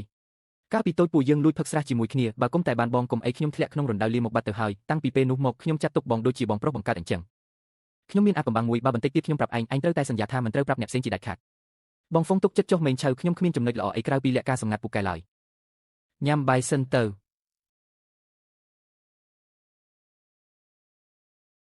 ឆ្ងាញ់ណាស់គុំនិយាយអីទៀតបងហ្វុងចាប់ពីថ្ងៃនេះទៅបងគឺជាឪពុកម្ដាយទី2របស់ខ្ញុំហើយឡើងឡានទៅ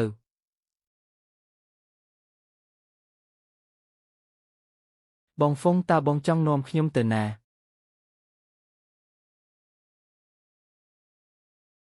ម៉េងឆៅបន្តិចទៀតកុំព្រិចភ្នែកឲ្យសោះណាម៉េងឆៅអង្គុយឲ្យជាប់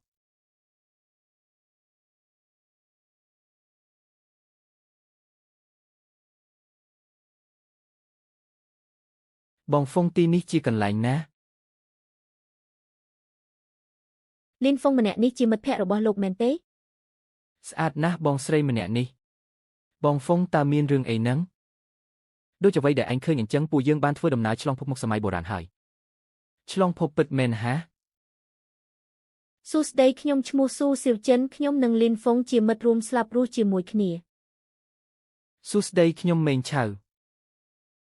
ខ្លាំងណាស់បងហ្វុងបងញ៉ែបានស្រីស្អាតសម័យបុរាណម្នាក់នេះបានសម្រេចហើយមែនទេ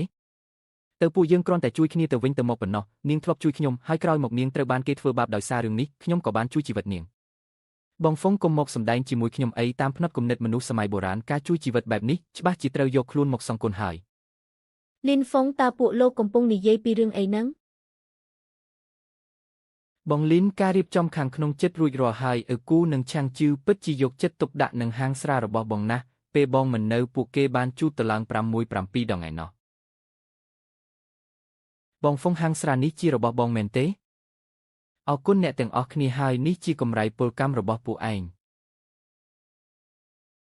អរគុណច្រើនបងលីនកដាយងថងប៉ាវទាំងអស់នេះសុទ្ធតែជាកដាយងថងប៉ាវអញមិនខ្មាស់គេទេអីសំបីតែលុយកូនក្មេងក៏ដណ្ដើមដែរបងហ្វុងខ្ញុំដឹងថាហេតុអ្វីបងមានបានហើយមនុស្សនៅពិភពលោកនោះប្រើប្រាស់កដាយងថងប៉ាវនេះជាលុយចាយវីសោះមេងឆៅហាងស្រារបស់ខ្ញុំទើបតែបើកថ្មីនៅខ្វះអ្នកជួយការងារម្នាក់តើអញស្គាល់នរណាអាចណែនាំឲ្យខ្ញុំបានទេបងប្រុសតំណែងអ្នកជួយការងារនេះបើមិនមែនខ្ញុំគឺគ្មាននរណាផ្សេងឡើយថ្ងៃនេះជាថ្ងៃដំបូងនៃការសាកល្បងបើកដំណើរការហាងស្រារបស់យើងខ្ញុំបានរៀបចំមុខម្ហូប2-3មុខឲ្យអ្នកទាំងអស់គ្នាសាកល្បងមេងឆៅលើកម្ហូបមុខម្ហូបទី1សាច់ចង្កាអាំងវ៉ាវមុខម្ហូបទី2 hamburger មុខម្ហូបទី3ម៉ាឡាថាំង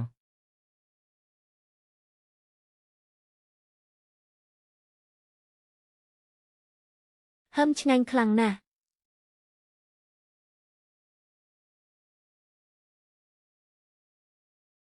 មើលទៅទទួលបានលទ្ធផលល្អហើយមេងឆៅដាក់មុខម្ហូបទាំងនេះជាមុខម្ហូបប្រចាំហាងរបស់ពួកយើងទៅលីនហ្វុងតើនៅក្នុងនោះនៅមានរបស់អ្វីឆ្ងាញ់ទៀតនៅមានទៀតទុកចាំដល់ថ្ងៃបើកសម្ពោធផ្លូវការចាំបង្ហាញឲ្យដឹង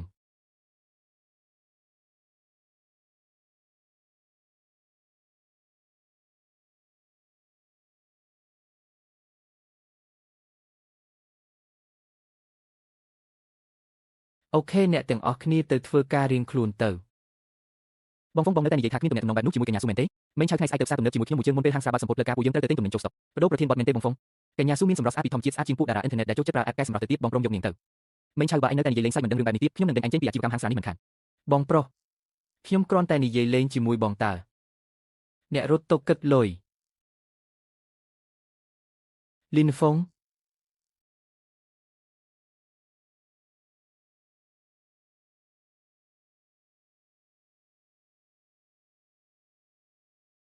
លីនហ្វុងជាធម្មតាលោកញ៉ាំតែអាហារឥតប្រយោជន៍ទាំងនេះមែនទេហាលីនហ្វុងខ្ញុំដឹងបាត់ទៅហើយថ្ងៃនោះនៅយន្តធានយាយលោកគ្រាន់តែសម្ដែងធ្វើជាមានបានសោះខ្ញុំប្រាប់ឲ្យមនុស្សដឹកអីវ៉ាន់ម្នាក់សមត្ថភាពអីអាចញ៉ាំអាហារនៅកន្លែងដូចជាយន្តធានយាយនោះបានលីនហ្វុងតើនេះជាការពិតរបស់លោកមែនទេអ្នកដឹកជញ្ជូនអាហារម្នាក់ដូចជាឯងតើអាចមានលទ្ធភាពទៅញ៉ាំអីនៅកន្លែងដូចជាយន្តធានយាយយ៉ាងម៉េចទៅលីនហ្វេងនេះជាកម្រិតជីវភាពប្រកបរបស់អ្នកមែនទេសុំទោសមើលទៅខ្ញុំប្រហែលជាយល់ច្រឡំលើអ្នកពីមុនហើយត្រូវឲ្យមនុស្សកំសាកដូចជាអ្នកទោះបីជាមានអាជីវកម្មខុសច្បាប់ពិតមែនក៏អ្នកប្រហែលជាមិនហ៊ានធ្វើដែរមែនទេលីនហ្វេងនិយាយត្រង់មកកាលពីលើកមុនដើម្បីអួតនៅមុខខ្ញុំនិងយូឡាវតើអ្នកបានលក់ផ្ទះនៅស្រុកកំណើតដើម្បីបានលុយ4សែននេះមែនទេសុំចាំងជាងយូឡាវពួកយើងសុទ្ធតែជាមិត្តរួមថ្នាក់សូមនិយាយស្ដីឲ្យមានការគួរសមបន្តិចទៅ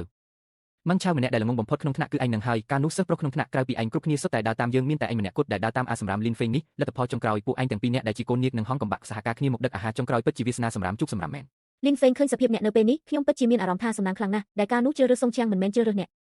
ជាងយូឡាវនាងដឹងទេថាបងហ្វេងរបស់ខ្ញុំឥឡូវនេះអាចរកលុយបានប៉ុន្មានក្នុងមួយថ្ងៃ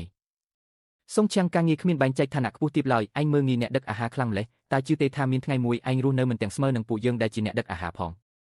ត្រូវហើយការងារគ្មានបែងចែកឋានៈខ្ពស់ទាបឡើយពិតជាសម្ដីដែលចេញពីមាត់របស់មនុស្សសម្រាមពិតមែន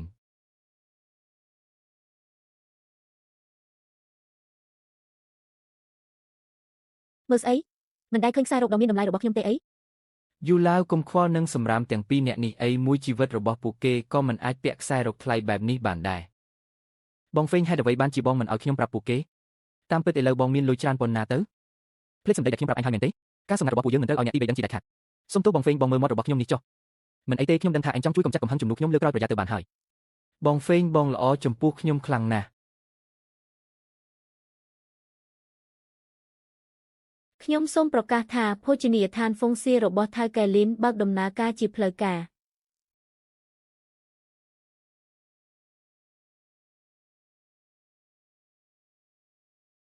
នាំយកអាហារសម្រន់មកជូនអ្នកទាំងអស់គ្នាជាមុនសិន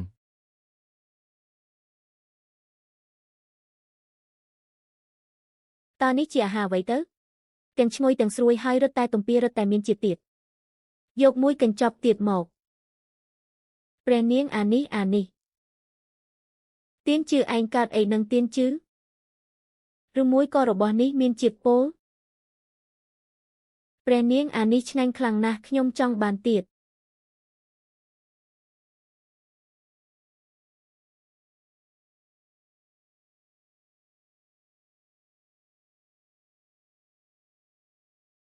ខ្លាយជាអ្នកមានហើយលើកនេះពិតជាខ្លាយជាអ្នកមានមែនហើយខ្ញុំនឹងនៅទីនេះដើម្បីឃ្លាំមើលអញប្រញាប់យកព័ត៌មាននេះទៅរាយការណ៍ជូនលោកម្ចាស់គួយជីវទៅបាទសូមអរគុណអ្នកទាំងអស់គ្នាដែលបានមកគាំទ្រនៅថ្ងៃនេះរាល់មុខម្ហូបទាំងអស់នៅក្នុងភោជនីយដ្ឋាននឹងបញ្ចុះតម្លៃពាក់កណ្ដាលទាំងអស់គ្នាសូមពិសាបានពេញទីចុះមិនត្រឹមតែមានបាយប្រអប់ប៉ុណ្ណោះទេថែមទាំងមានអាហារឆ្ងាញ់ជាច្រើនដែលអ្នកមិនធ្លាប់បានឃើញពីមុនមកទៀតផងបើមិនឆ្ងាញ់មិនយកប្រាក់ឡើយក្នុងការដែលថៅកេលីនមានប្រសាសន៍បែបនេះហើយខ្ញុំច្បាស់ជាត្រូវចូលទៅមើលហើយយ៉ាងស៊ូហេតុអ្វីបានជាខាងនោះមានភាពអួរម្លេះព្រះអង្គគឺមានភោជនីយដ្ឋានថ្មីមួយទើបតែបើកនៅក្បែរនេះឬថាម្ចាស់ហាងនោះជាអ្នកជំនួញមកពីភាគខាងលិចរបស់ដែលលក់នៅក្នុងហាងសុទ្ធតែជាអាហារពិសេសមកពីតំបន់របស់ពួកគេម្ហូបអាហារមកពីភាគខាងលិចអាចធ្វើឲ្យភ្ញៀវនៅភាគកណ្ដាលរបស់យើងចូលចិត្តខ្លាំងដល់ថ្នាក់នេះផងតោះទៅមើលបន្តិចទៅលោកម្ចាស់ភោជនីយដ្ឋានរបស់ថៅកេលីនបើកដំណើរការនៅថ្ងៃនេះហើយអញប្រញាប់ទៅរកប្រធានយ៉ាងនៃក្រសួងយោធាជាបន្ទាន់ឲ្យគាត់នាំមន្ត្រីទៅរឹបអូសនិងបិទភោជនីយដ្ឋាននោះឲ្យខ្ញុំភ្លាមលោកម្ចាស់ក្រសួងយោធាមិនអាចចាប់ខ្លួនមនុស្សដោយគ្មានហេតុផលនោះទេទោះបីជាវាជាបំណងរបស់អ្នកក៏ដោយខ្ញុំច្បាស់ជាដឹងហើយឯងទៅប្រាប់ប្រធានយ៉ាងថាលីនហ្វេងលាក់ទុកអក្រិតជនរបស់រាជវាំងបត់ល្មើសមួយនេះគឺគ្រប់គ្រាន់ហើយអក្រិតជនរបស់រាជវាំងលោកម្ចាស់អ្នកចង់មានន័យថាតើវាមិនមែនជាការទទួលចិញ្ចឹមក្មេងកំព្រា2នាក់ដែលគ្មានផ្ទះសម្បែងទេអី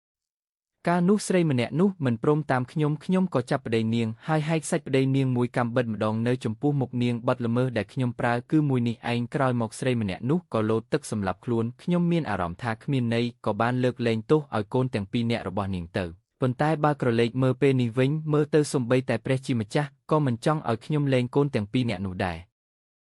បាទថ្នាក់ក្រោមនឹងទៅចាត់ការភ្លាម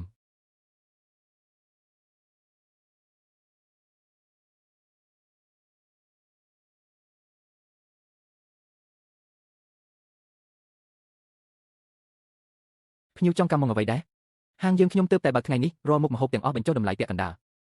ថៅកែឯងពិតជាមានចិត្តក្លាហានណាស់ខ្ញុំមើលថាឯងជាអ្នកជំនួញមកពីភាគខាងលិចភោជនីយដ្ឋានរបស់ឯងទើបតែបើកដំណើរការក៏តាក់ទាញភ្ញៀវពីភោជនីយដ្ឋានផ្សេងទៀតនៅក្បែរនេះអស់ទៅហើយយ៉ាងម៉េចចង់មើលងាយថាភាគកណ្ដាលរបស់យើងគ្មានអាហារឆ្ងាញ់មែនទេអូហូនេះជាកូនអ្នកមានមកពីណាហ្នឹងនិយាយស្ដីអួតក្អេងក្អាងខ្លាំងម្ល៉េះភ្ញៀវកិត្តិយសអាហារឆ្ងាញ់លើលោកនេះប្រកាសជាមានភាគកណ្ដាលជាចម្បងហើយគ្រាន់តែប្រជាជនភាគកណ្ដាលភាគច្រើនមិនទាន់បានសាកល្បងម្ហូបស្រុកកំណើតភាគខាងលិចរបស់យើងពួកគេគ្រាន់តែចង់សាកល្បងរបស់ប្លែកថ្មីតែប៉ុណ្ណោះបែបនេះទើបសំរុំបន្តិចតើភាគខាងលិចរបស់អ្នកមានអាហារឆ្ងាញ់អ្វីខ្លះនិយាយឲ្យខ្ញុំស្ដាប់បន្តិចមើលនៅក្នុងហាងមានលក់ hamburger តម្លៃ$2ក្នុងមួយឆាក្តៅហឹរតម្លៃ$5ក្នុងមួយចាននេះជាមើលនុយមុខម្ហូបអ្នកអាចមើលលម្អិតបានរបស់នេះពិតជាងាយស្រួលមែនហើយថែមទាំងថោកបែបនេះទៀតថៅកែតើភោជនីយដ្ឋានរបស់អ្នកនេះពិតជាអាចរកលុយបានមែនទេ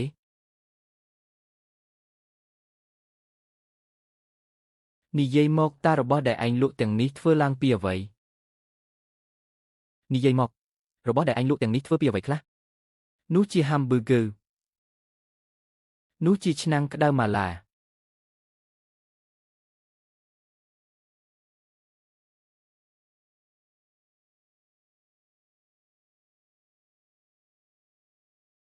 លោកថៅកែសាច់អាំងនេះពិតជាមានរសជាតិឆ្ងាញ់ណាស់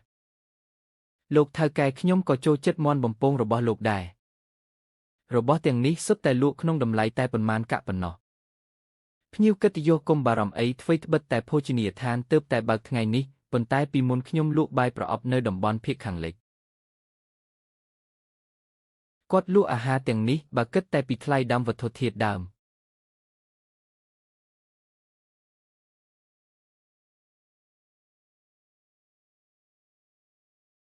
បើពិតជាដូច្នេះមែនភាគខាងលិចប្រហែលជាមានការរីកចម្រើនខ្លាំងណាស់ទៅហើយ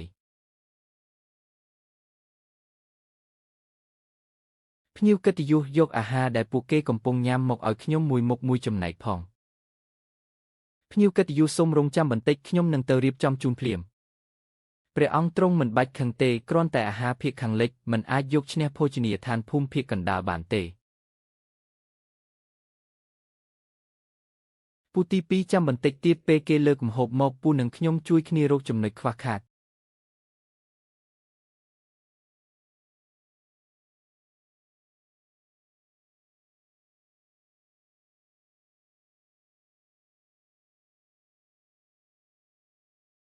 ភ្ញៀវកិត្តិយសទាំងពីរនាក់តើពេញចិត្តនឹងមុខម្ហូបរបស់ហាងយើងខ្ញុំដែរឬទេ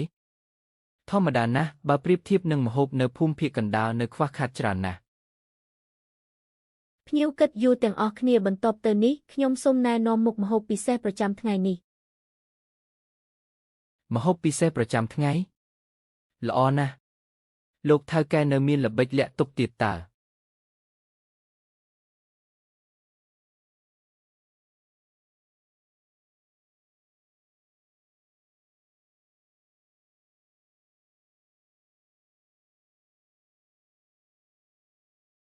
តើនេះជាអ្វីទឹកម្ទេសតើមានអ្នកណាធ្លាប់ធ្វើពីទឹកម្ទេសទេឬមួយជាផលិតផលពិសេសពីភាគខាងលិចទៀតហើយលោកថៅកែតើទឹកម្ទេសនេះត្រូវញ៉ាំយ៉ាងដូចម្ដេចយកទៅភ្លាក់មើលលោកថៅកែយកមកឆ្ងាញ់ណាស់ Hamburger នេះឆ្ងាញ់ជាងរសជាតិមុននេះមិនក្រោម10ដងទេលោកថៅកែតើអាចឲ្យខ្ញុំភ្លាក់ទឹកម្ទេសនេះដែរបានទេលោកថៅកែលោកមិនអាចឲ្យអាម្នាក់នេះស៊ីម្នាក់ឯងបានទេពូគួយជួយចែកទឹកម្ទេសឲ្យអ្នកទាំងអស់គ្នាផងម្នាក់មួយស្លាបព្រាកុំឲ្យពួកគេដណ្ដើមគ្នា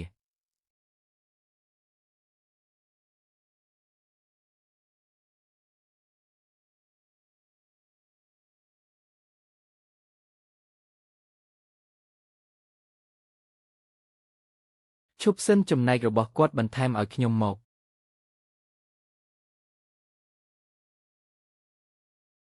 ទឹកម្ទេសដែលនៅសល់កន្លះដប់នេះមិនដឹងជាមានភ្ញៀវរូបណាចង់ទិញយកទៅទេលោកថៅកែកុំលាក់លៀមទៀតអីប្រាប់តម្លៃមកតើលក់តម្លៃប៉ុន្មានកាក់ទឹកម្ទេសកន្លះដប់នេះពិតណាស់គឺបានទៅលើអ្នកដែលឲ្យតម្លៃខ្ពស់ជាងគេហើយខ្ញុំឲ្យប្រាក់1តម្លឹងប្រាក់1តម្លឹងនោះស្មើនឹង1000កាក់ឯណោះខ្ញុំស្គាល់គាត់ជាប្រធានបាក់ដាវដែកណានធានប៉ាស្មានមិនដល់ថាណានធានប៉ានឹងបង្ហាញខ្លួនក្នុងភោជនីយដ្ឋានតូចមួយនេះសោះខ្ញុំឲ្យ10តម្លឹងសូម្បីតែប្រមុខស្មុំយីចកសៀវសានគួយក៏មកដែរអេសរជនធំទាំងពីររូបនេះសុទ្ធតែមកដណ្ដើមទឹកម្ទេសកន្លះដប់របស់លោកថៅកែអ្នកផ្សេងទៀតប្រហែលជាគ្មានសង្ឃឹមទេ20តម្លឹងអ្នកប្រុសរូបនេះតើជាមនុស្សមកពីណាអ្នកទាំងពីរទឹកម្ទេសកន្លះដប់នេះខ្ញុំត្រូវតែបានវាឲ្យខានតែបានបែបនេះចុះ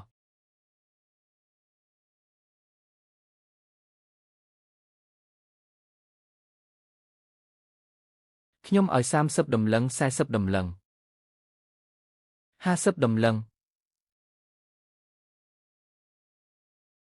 ព្រះអង្គពួកយើងមិនបានយកប្រាក់មកច្រើនថ្នាក់នេះទេពូទី2ពូនិយាយថាអីអ្នកប្រុសម្នាក់នេះឬមួយក៏មិនបានយកប្រាក់មកគ្រប់គ្រាន់បើអីចឹងទឹកម្ទេសកន្លះដប់នេះបានទៅលើខ្ញុំហើយ50តម្លឹង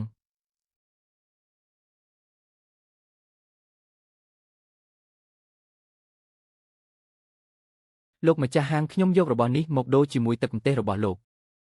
នេះជាគុយខ្យងសមុទ្រខាងត្បូងគុយខ្យងសមុទ្រខាងត្បូងកុំរកបានណាស់បើរបស់នេះជាការពិតអ្នកប្រុសរូបនេះហ៊ានយកគុយខ្យងសមុទ្រខាងត្បូងមកដូរនឹងទឹកម្ទេសកន្លះដប់របស់លោកថៅកែព្រះអង្គនោះគ្រាន់តែជាគ្រឿងផ្សំមួយដប់ប៉ុណ្ណោះទ្រង់មិនចាំបាច់ប្រើរបស់មានតម្លៃតើអ្នកពិតជាត្រូវប្រើរបស់មានតម្លៃបែបនេះមែនទេបងប្រុសគុយខ្យងសមុទ្រខាងត្បូងជាទ្រព្យសម្បត្តិដ៏កម្រមានតែតម្លៃក៏ប៉ុណ្ណោះមនុស្សធម្មតាមិនអាចមានឱកាសប៉ះពាល់បានឡើយគុយខ្យងរបស់អ្នកនៅទីនេះប្រហែលជាคล้ายៗទេដឹងពិតឬคล้ายៗអ្នកសាកល្បងមើលទៅនឹងដឹងហើយវាជាការពិតពន្លឺចែងចាំងនេះនិងទម្ងន់កន្លះលីនេះវាពិតជាគុយខ្យងសមុទ្រខាងត្បូងពិតប្រាកដមែនមើលទៅទឹកម្ទេសកន្លះដប់របស់ថៅកែលីនត្រូវបានលោកប្រុសម្នាក់នេះយកទៅហើយសូម្បីតែគុយខ្យងសមុទ្រខាងត្បូងក៏បង្ហាញខ្លួនដែរលោកណានធានប៉ានិងលោកឆៅសានគង់ទាំងពីរនាក់ប្រហែលជាមិនអាចដេញថ្លៃខ្ពស់ជាងនេះទៀតទេមែនទេនោះជាគុយខ្យងសមុទ្រខាងត្បូងជាទ្រព្យសម្បត្តិមិនអាចកាត់ថ្លៃបានពិតប្រាកដទោះបីជាមានប្រាក់ច្រើនប៉ុណ្ណាក៏គ្មានប្រយោជន៍ដែរ លោកប្រុសពីមុនមកខ្ញុំមានការប្រមាថច្រើនសូមសួរថាតើលោកជាកូនប្រុសមកពីគ្រួសារណារឿងរបស់លោកប្រុសយើងអ្នកកុំសូវចង់ដឹងអីថៅកែលីនហេតុអ្វីមិនប្រញាប់យកទឹកម្ទេសមកជូនលោកប្រុសម្នាក់នេះទៅថៅកែលីនថ្ងៃនេះអ្នកពិតជាសំណាងធំណាស់ទឹកម្ទេសមួយដបបែរជាអាចបដូរយកគុជខ្យងសមុទ្រខាងត្បូងដ៏មានតម្លៃបែបនេះបានថៅកែតើអ្នកកំពុងរងចាំអ្វីទៀតរបស់នេះអាចបដូរជាកាក់ស្ពាន់បានទេថៅកែលីនតើគូក្បាលរបស់អ្នកមានបញ្ហាអ្វីទេនេះជាគុជខ្យងសមុទ្រខាងត្បូងទោះបីជាយកកាក់ស្ពាន់ទាំងអស់ក្នុងទីក្រុងទាំងមូលមកបូកបញ្ចូលគ្នាក៏ដោយក៏ប្រហែលជាមិនអាចបដូរយកគុជខ្យងសមុទ្រខាងត្បូងកន្លះគ្រាប់បានផងថៅកែលីនអ្នកប្រហែលជាមិនធ្លាប់ឃើញរបស់មានតម្លៃបែបពីមុនមកទេមែនទេវាមិនមែនគ្រាន់តែជាគុជខ្យងទេនៅផ្សារបន្លែតូចមួយនៅខាងក្រោមរបស់ខ្ញុំគេលក់រាប់រយគ្រាប់ក្នុងមួយថង់ធំមានន័យថាបដូរមិនបានមែនទេ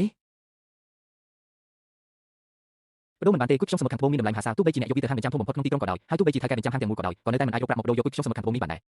ថៅកែប្រញាប់យកទឹកម្ទេសមួយដបនោះមកមុនពេលដែលខ្ញុំស្ដាយក្រោយអ្នកភ្ញៀវកិត្តិយសលោកចង់ចំណាយប្រាក់50ដំឡឹងដើម្បីបដូរយកទឹកម្ទេសដបនេះមែនទេតើលោកចង់បដូរជាមួយខ្ញុំមែនទេ50ដំឡឹងពេលបង់ប្រាក់រួចទឹកម្ទេសកន្លះដបនេះជារបស់លោកហើយអាល្អិតឯងព្រះអង្គមិនអាចធ្វើបែបនេះបានទេថៅកែលីនតើអ្នកមិនបានលេបថ្នាំខុសទេអីបោះបង់គុជខ្យងសមុទ្រខាងត្បូងមិនយកបែរជាចង់បានប្រាក់50ដំឡឹងទៅវិញថៅកែលីនតើអ្នកពិតជាមិនដឹងថាគុជខ្យងសមុទ្រខាងត្បូងមានតម្លៃប៉ុណ្ណាទេមែនទេថៅកែហេតុអ្វីបានជាអ្នកមិនយកគុជខ្យងសមុទ្រខាងត្បូងរបស់ខ្ញុំថ្ងៃនេះអ្នកត្រូវតែផ្ដល់ការពន្យល់ដល់ខ្ញុំបើមិនដូច្នោះទេជឿមិនជឿថាខ្ញុំនឹងកំទេចហាងចាស់របស់អ្នកចោល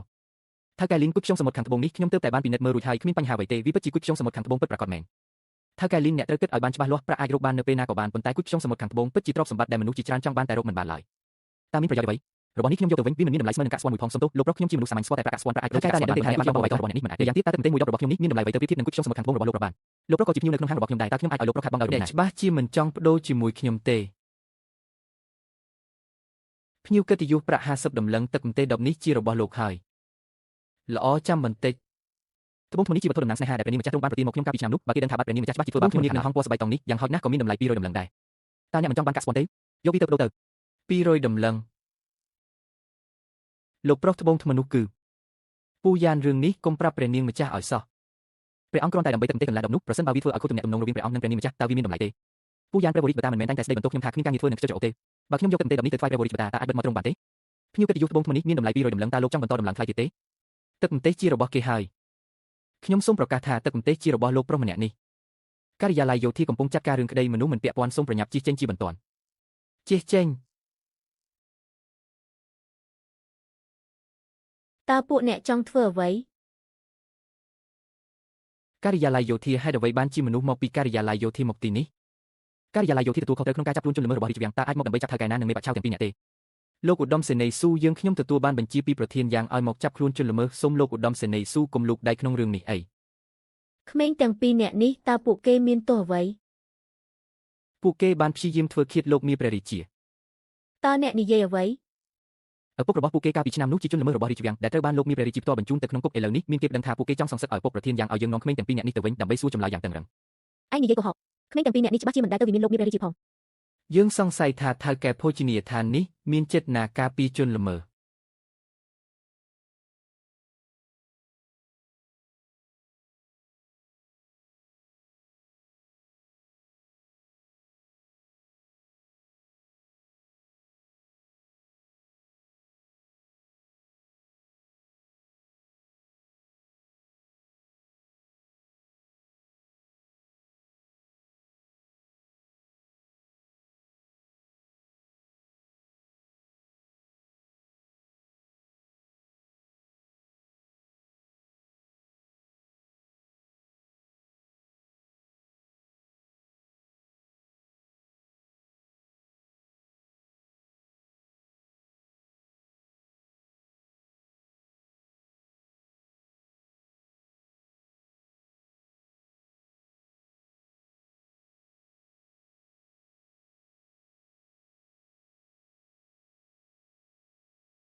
សូម្បីតែភូមិគ្រឹះលោកឪពុកមានធីរីក៏ពួកគេមិនដែលទៅផងពួកយើងសង្ស័យថាមេការហាងស្រានេះខុបខិតលាក់បាំងទណ្ឌិតរបស់តុលាការនរណានៅទីនោះឆែកឆេរនឹងបិទហាងនេះទៅព្រះអង្គនេះ ចាំមើលបន្តិចសិនទៅបងប្រុសទី2គឺលោកឪពុកមីធីរីកបញ្ជាឲ្យឯងគាត់ធ្វើបែបនេះទាំងកណ្ដាលវាលតើនៅក្នុងកែវភ្នែករបស់គាត់លែងមានច្បាប់ទម្លាប់ហើយមែនទេ Hef Mekalin ខ្ញុំមិនយល់ថាឯងកំពុងនិយាយពីអ្វីទេប៉ុន្តែឯងហ៊ានបង្កាច់បង្ខូចលោកឪពុកមីធីរីជាសាធារណៈផងនរណានៅទីនោះនាំខ្លួនគេទៅជាមួយគ្នាបងប្រុសលីងលេងទៅ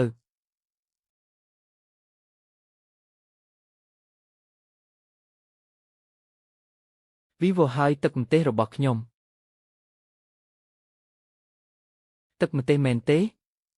ខ្ញុំឲ្យឯងទឹកម្ទេសតើនេះជាស្អីទៅម្ដេចក៏ឆ្ងាញ់ម្ល៉េះ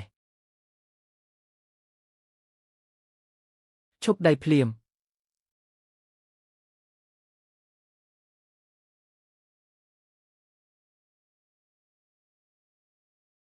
ព្រះអង្គម្ចាស់រាជទាយាទព្រះអង្គម្ចាស់រាជទាយាទព្រះអង្គម្ចាស់រាជទាយាទទ្រង់ជាព្រះអង្គម្ចាស់រាជទាយាទតើព្រះអង្គម្ចាស់រាជទាយាទគឺអ្នកបម្រើថោកទាបឯងនេះហើយដែលបំផ្លាញទឹកម្ទេសរបស់ខ្ញុំសូមព្រះរាជទានទោសព្រះអង្គម្ចាស់សូមព្រះរាជទានទោសព្រះអង្គម្ចាស់ដោះលែងពួកគេទៅបងប្រុសលីងព្រះអង្គម្ចាស់រាជទាយាទពួកគេទាំងពីរនាក់ជាទន្ទឹងរបស់តុលាការតើពេលណាទើបកងសន្តិសុខអាចចាប់រាជរបស់មហាយូតាមតែចិត្តដោយគ្រាន់តែផ្អែកលើការចាប់ប្រកាន់ដែលគ្មានភស្តុតាងមេការយ៉ាងនេះពិតជាមានអំណាចធំធេងណាស់នេះមេការយ៉ាងច្បាស់ជាគ្មានសេចក្តីក្លាហានធំបែបនេះទេអ្វីដែលគេធ្វើខ្លាចក្រែងតែជាបញ្ជារបស់លោកឪពុកមីធីរីកហើយទូលបង្គំគ្រាន់តែធ្វើតាមបញ្ជាប៉ុណ្ណោះសូមព្រះអង្គម្ចាស់រាជទាយាទលើកលែងទោសឲ្យទូលបង្គំផងលោកឪពុកមីធីរីកគិតថាយើងនឹងព្រះវរវតាមិនដឹងមែនទេថាទ្រង់យកជំនួយនៅហាងវ៉ាន់ហ្វូដើម្បីប្រមូលទ្រព្យសម្បត្តិនិងចិញ្ចឹមបាក់ពួកខ្លួនឯងដោយសម្ងាត់ព្រះវរវតាព្រមបិទភ្នែកម្ខាងបើកភ្នែកម្ខាងមិនមែនមានន័យថាខ្ញុំអាចអត់អន់ឲ្យយ៉ាងស៊ីនចិនធ្វើបាបរាជបានឡើយលោកឪពុកមីធីរីកប្រហែលជាខ្លាចជំនួយនៅហាងវ៉ាន់ហ្វូរបស់ទ្រង់ត្រូវហាងស្រាថ្មីរបស់មេកាលីនដណ្ដើមមួយអស់ទើបបានជាចិត្តណារកលេបែបនេះដើម្បីឆែកឆេរនិងបិទហាងរបស់មេកាលីនមែនទេព្រះអង្គម្ចាស់រាជទាយាទទ្រង់ជិះវិញណាប្រសិនបើហាងវ៉ាន់ហ្វូរបស់ទ្រង់ពិតជាមានសមត្ថភាពដណ្ដើមមួយពីមេកាលីនដោយស្មោះត្រង់នោះវាមិនអីឡើយប៉ុន្តែខ្ញុំផ្ទាល់ធ្លាប់បានមកសោយអាហារនៅហាងរបស់មេកាលីនរួចហើយម្ហូបអាហារនៅទីនេះមិនត្រឹមតែមានតម្លៃសមរម្យទេថែមទាំងជាម្ហូបប្លែកដែលដែនដីកណ្ដាលយើងមិនដែលមានទៀតផងនៅក្នុងហាងរបស់មេកាលីនភ្ញៀវគ្រាន់តែចំណាយប្រាក់ពីរបីកាក់ក៏អាចញ៉ាំសាច់ដ៏ឆ្ងាញ់ពិសាបានដែរអ្វីដែលគេជួយសម្រួលគឺជីវភាពរាជរបស់មហាយុយើងព្រះអង្គខ្ញុំមិនអនុញ្ញាតឲ្យហាងស្រាមួយនេះត្រូវបំផ្លាញដោយសារដៃរបស់លោកឪពុកមីធីរីជាដាច់ខាតពួកឯងត្រឡប់ទៅប្រាប់យ៉ាងសៀនចិនវិញទៅហាងស្រារបស់មេកាលីនមួយនេះខ្ញុំជាអ្នកការពារបើទ្រង់ចង់ប្រឆាំងនឹងខ្ញុំឲ្យទ្រង់មកចុះទៅក្រាបថ្វាយបង្គំព្រះអង្គម្ចាស់រាជទាយាទមេកាលីនមិនបាច់គួរសំពេចទេអំបញ្ញមិញប្រសិនបើគ្មានព្រះអង្គម្ចាស់ជួយទេពួកយើងប្រហែលជាត្រូវរងគ្រោះថ្នាក់ក្រោមដៃពួកទាហានទាំងនោះបាត់ទៅហើយទូលបង្គំសូមតំណាងឲ្យខ្លួនឯងព្រមទាំងក្មេងទាំងពីរគឺឪកៅនិងឈិនឪថ្លែងអំណរព្រះគុណចំពោះសេចក្តីសង្គ្រោះរបស់ព្រះអង្គគឺអាឡប់យ៉ាងសៀនចិនដែលចង់ធ្វើបាបមនុស្សខ្ញុំច្បាស់ជាមិនអាចឈរមើលរាជរបស់មហាយុយើងត្រូវគេធ្វើបាបតាមចិត្តបែបនេះឡើយព្រះអង្គទូលបង្គំមិនមែនជារាជត្រឹមមហាយុទេឯងមកធ្វើជំនួយនៅមហាយុជួយសម្រួលដល់ជីវភាពរាជត្រឹមមហាយុនោះឯងក៏ជារាជត្រឹមមហាយុដែរគ្រាន់តែគួរឲ្យស្ដាយទឹកម្ទេសដ៏មានតម្លៃបែបនេះបែរជាត្រូវខូចខាតដោយសារអាបម្រើគ្មានភ្នែកនោះទៅវិញព្រះអង្គម្ចាស់រាជសាមញ្ញសូមប្តឹងតវ៉ាសូមព្រះអង្គជួយរកយុត្តិធម៌ផងមេកាលីនប្រញាប់ក្រោកឡើងតើឯងមានរឿងអយុត្តិធម៌អ្វីចង់ប្តឹងតវ៉ានរណារាជសាមញ្ញចង់ប្តឹងលោកឪពុកមីធីរីបច្ចុប្បន្នលោកឪពុកមីធីរីប្រសិនបើលោកឪពុកមីធីរីនៅតែមកបង្កប់រឿងដល់ឯងទៀតខ្ញុំនឹងជួយរកខុសត្រូវឲ្យប៉ុន្តែរឿងថ្ងៃនេះទោះបីជាបញ្ជាក់ថាជាស្នាដៃរបស់ទ្រង់ក៏មិនអាចកាត់ទោសទ្រង់បានដែររាជសាមញ្ញប្តឹងលោកឪពុកមីធីរីមិនមែនដើម្បីខ្លួនឯងនោះទេចុះដើម្បីនរណាវិញគឺដើម្បីក្មេងទាំងពីរនាក់ដែលត្រូវគេសម្លាប់ឪពុកម្ដាយត្រូវរសាត់អន្តែគ្មានផ្ទះសម្បែងនៅលើលោកនេះមិនសមហេតុផលតតែសោះយ៉ាងសៀនចិននេះហ៊ានធ្វើរឿងអមនុស្សធម៌បែបនេះផងព្រះអង្គតើព្រះអង្គអាចជួយរកយុត្តិធម៌ឲ្យឪកៅនិងឈិនឪបានទេគ្រាន់តែពាក្យសម្ដីរបស់ពួកគេទាំងពីរគឺមិនគ្រប់គ្រាន់ទេត្រូវតែមានភស្តុតាងផ្សេងទៀតថ្ងៃស្អែកខ្ញុំនឹងនាំឪកៅនិងឈិនឪទៅមើលឯស្រុកកំណើតរបស់ពួកគេប្រហែលជាអាចរកឃើញតម្រុយខ្លះរឿងនេះកន្លងហួសទៅជាច្រើនឆ្នាំហើយតើពិតជាអាចរកឃើញតម្រុយមែនទេមានតែព្យាយាមមើលប៉ុណ្ណោះមេកាលីនឲ្យតែឯងអាចស្វែងរកភស្តុតាងរឹងមាំបញ្ជាក់ថាឪពុកម្ដាយរបស់ក្មេងទាំងពីរនាក់ត្រូវគេសម្លាប់ពិតជាស្នាដៃរបស់លោកឪពុកមីធីរីមែនខ្ញុំនឹងជួយរកខុសត្រូវឲ្យពួកគេដោយត្រូវតែឲ្យលោកឪពុកមីធីរីទទួលទោសដែលសមស្របព្រះអង្គម្ចាស់រាជទាយាទតើទ្រង់ពិតជាស្ម័គ្រព្រះតីជួយពួកយើងមែនទេទោះជាយ៉ាងណាក៏លោកឪពុកមីធីរីជាព្រះមាតារបស់ខ្ញុំបានសោយទីវង្គតតាំងពីប៉ុន្មានឆ្នាំមុនម្លេះរីឯមាតាដែលនៅក្នុងវាំងបច្ចុប្បន្នគឺជាអាគមហេសីក្រោយទេព្រះអង្គម្ចាស់សូមទ្រង់កាត់ព្រះតីមេកាលីនពេលនេះពួកយើងមានគោលដៅរួមគ្នាហើយលោកឪពុកមីធីរីប៉ុន្មានឆ្នាំនេះបានចិញ្ចឹមទ័ពឯកជនបណ្ដោះបាក់ពួកខ្លួនឯងដោយសម្ងាត់អំណាចកាន់តែធំឡើងរហូតលែងគោរពព្រះវរបតានៅក្នុងកែវភ្នែកហើយប្រសិនបើឯងអាចជួយខ្ញុំដកបន្លាមួយដើមនេះចេញពីកែវភ្នែករបស់ព្រះវរបតាបានខ្ញុំក៏មិនធ្វើឲ្យមេកាលីនខកបំណងដែរព្រះអង្គម្ចាស់រឿងនៅក្នុងរាជវាំងទូលបង្គំមិនយល់ទេរាជសាមញ្ញគ្រាន់តែមិនចង់ចូលមើលឪពុកម្ដាយរបស់ក្មេងទាំងពីរនាក់ត្រូវស្លាប់ដោយក្តីអយុត្តិធម៌ប៉ុណ្ណោះ មេកាលីនខ្ញុំពិតជាមើលមិនខុសមនុស្សមែនមេកាលីន3ថ្ងៃក្រោយខ្ញុំនឹងមកលេងហាងស្រារបស់ឯងម្ដងទៀតយ៉ានស៊ូពួកយើងក៏ត្រូវត្រឡប់ទៅវិញដែរព្រះអង្គយាងតាមផ្លូវនេះ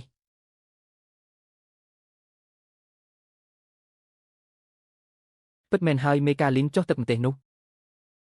ណែថៅកែលីនក្នុងពេលដែលទឹកម្ទេសអស់ហើយតើលោកអាចហុចដុំត្បូងនោះមកខ្ញុំវិញបានទេ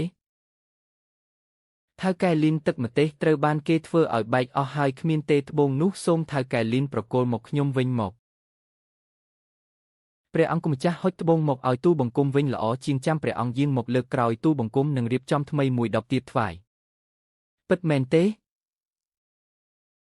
ថៅកែលីនលោកមិនបានបោកប្រាស់ខ្ញុំទេមែនទេ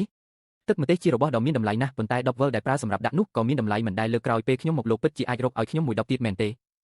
លោកចង់ឲ្យខ្ញុំទៅទិញដុំពីផ្សារទំនើបមកឲ្យមែនទេព្រះអង្គម្ចាស់ទោះបីជាទឹកម្ទេសមានតម្លៃណាស់ក៏ដោយក៏ទូបង្គំសុខចិត្តចំណាយគ្រប់បែបយ៉ាងដើម្បីរកមួយដបទៀតថ្វាយព្រះអង្គម្ចាស់ដែរល្អណាស់ថៅកែលីនឯងទុកត្បូងនេះឲ្យល្អទៅបើឯងធ្វើកិច្ចការនេះសម្រាប់ខ្ញុំនឹងមានរង្វាន់ធំជូនព្រះអង្គម្ចាស់ហេតុអ្វីបានជាខ្ញុំមានអារម្មណ៍ថាព្រះអង្គត្រូវបានអាក្មេងនេះបោកប្រាស់ទៅវិញថៅកែលីនកុំភ្លេចទឹកម្ទេសឲ្យសោះណាដឹងហើយព្រះអង្គម្ចាស់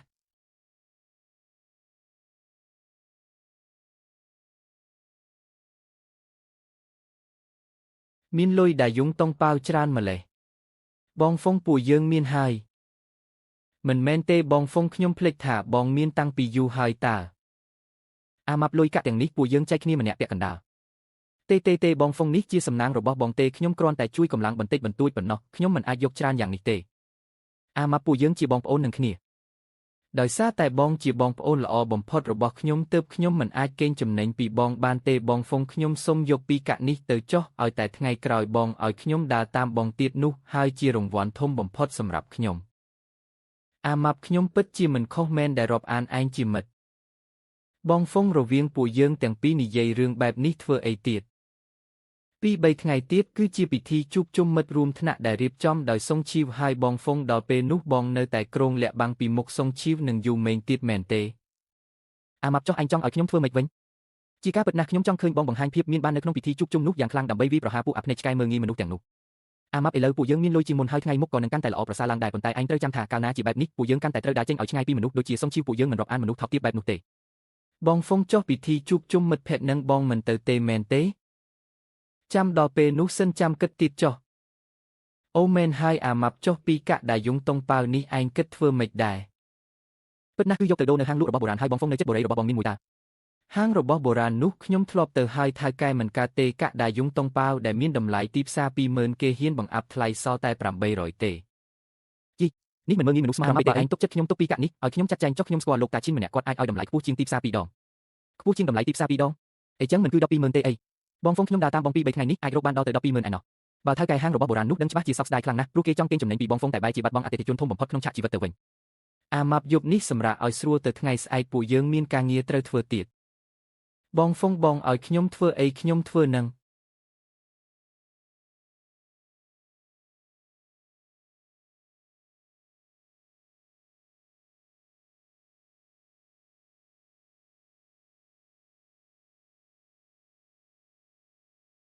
អាក្តុបអាស្គុំនៅចាំផ្ទះរបស់ឯងនៅឯណាទេអាក្តុបអាស្គុំបើចង់ឲ្យឃាតករដែលសម្លាប់ឪពុកម្ដាយឯងត្រូវទទួលទោសតាមច្បាប់នេះគឺជាឧបសគ្គដែលឯងត្រូវតែជំនះឲ្យបានតោះទៅ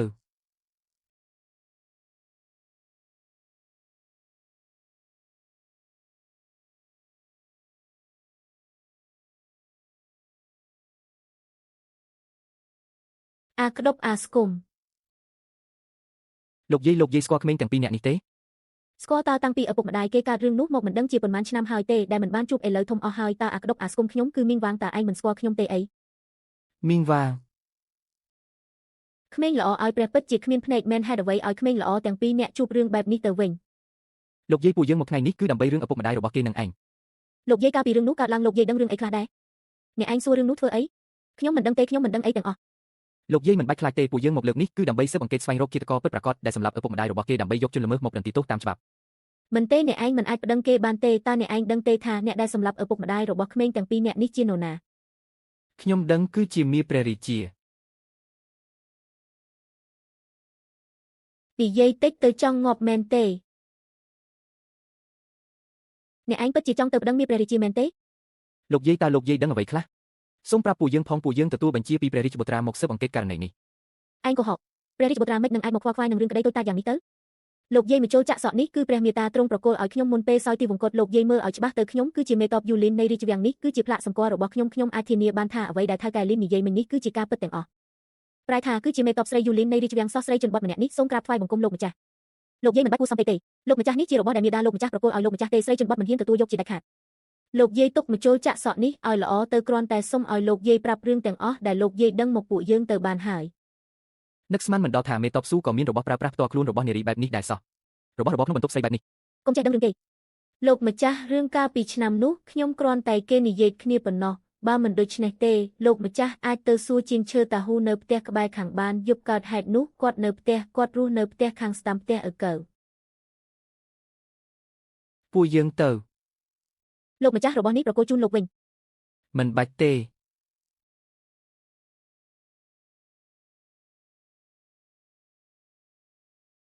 សូមត្រឡប់ទៅវិញចុះពេលនេះមិនទទួលការងារទេតាហ៊ូតើលោកស្គាល់ក្មេងទាំងពីរនាក់នេះទេមិនស្គាល់ទេកុហកអ្វីដែលអ្នករាល់គ្នានិយាយនៅខាងក្រៅខ្ញុំបានឮទាំងអស់ហើយខ្ញុំគ្មានអ្វីត្រូវប្រាប់អ្នករាល់គ្នាទេសូមត្រឡប់ទៅវិញចុះតាហ៊ូបើលោកអាចជឿច្បាស់នៅអ្វីដែលពួកយើងនិយាយនៅខាងក្រៅមិញនេះយប់ដែលឪពុកម្ដាយរបស់ឪកូវនិងឈិនមានរឿងឪពុកមារបស់អធិរាជនៅក្បែរខាងលោកមិនអាចមិនឮសំឡេងអ្វីសោះនោះទេកុំនិយាយផ្ដេសផ្ដាសគេសិខ្ញុំមិនស្គាល់ឪពុកមារបស់អធិរាជអ្វីនោះទេយប់នោះខ្ញុំចូលគេងតាំងពីព្រលឹមម្លេះតាហ៊ូលោកនិងឪពុករបស់ឪកូវជាអ្នកភូមិជាមួយគ្នាតើលោកសុខចិត្តឈរមើលពួកគេត្រូវមនុស្សអាក្រក់បាបឬចុះឲ្យធ្វើម៉េចតើអ្នកដឹងទេថាមនុស្សដែលអ្នកចង់ប្រឆាំងជាអ្នកណាទោះបីជាត្រូវបាត់បង់ក្បាលប៉ុន្មានក៏គ្មានប្រយោជន៍ដែរពួកយើងមានព្រះអង្គម្ចាស់ជួយការបាទព្រះអង្គម្ចាស់មិនបាច់និយាយថាពិតឬអត់ទេតើធ្លាប់គិតទេថាបើចាញ់ក្តីនឹងទៅជាយ៉ាងណាទ្រង់ជាព្រះអង្គម្ចាស់ប្រកាសជាមានគេការពារតែដល់ពេលនោះតើអ្នកណាអាចជួយពួកយើងបាន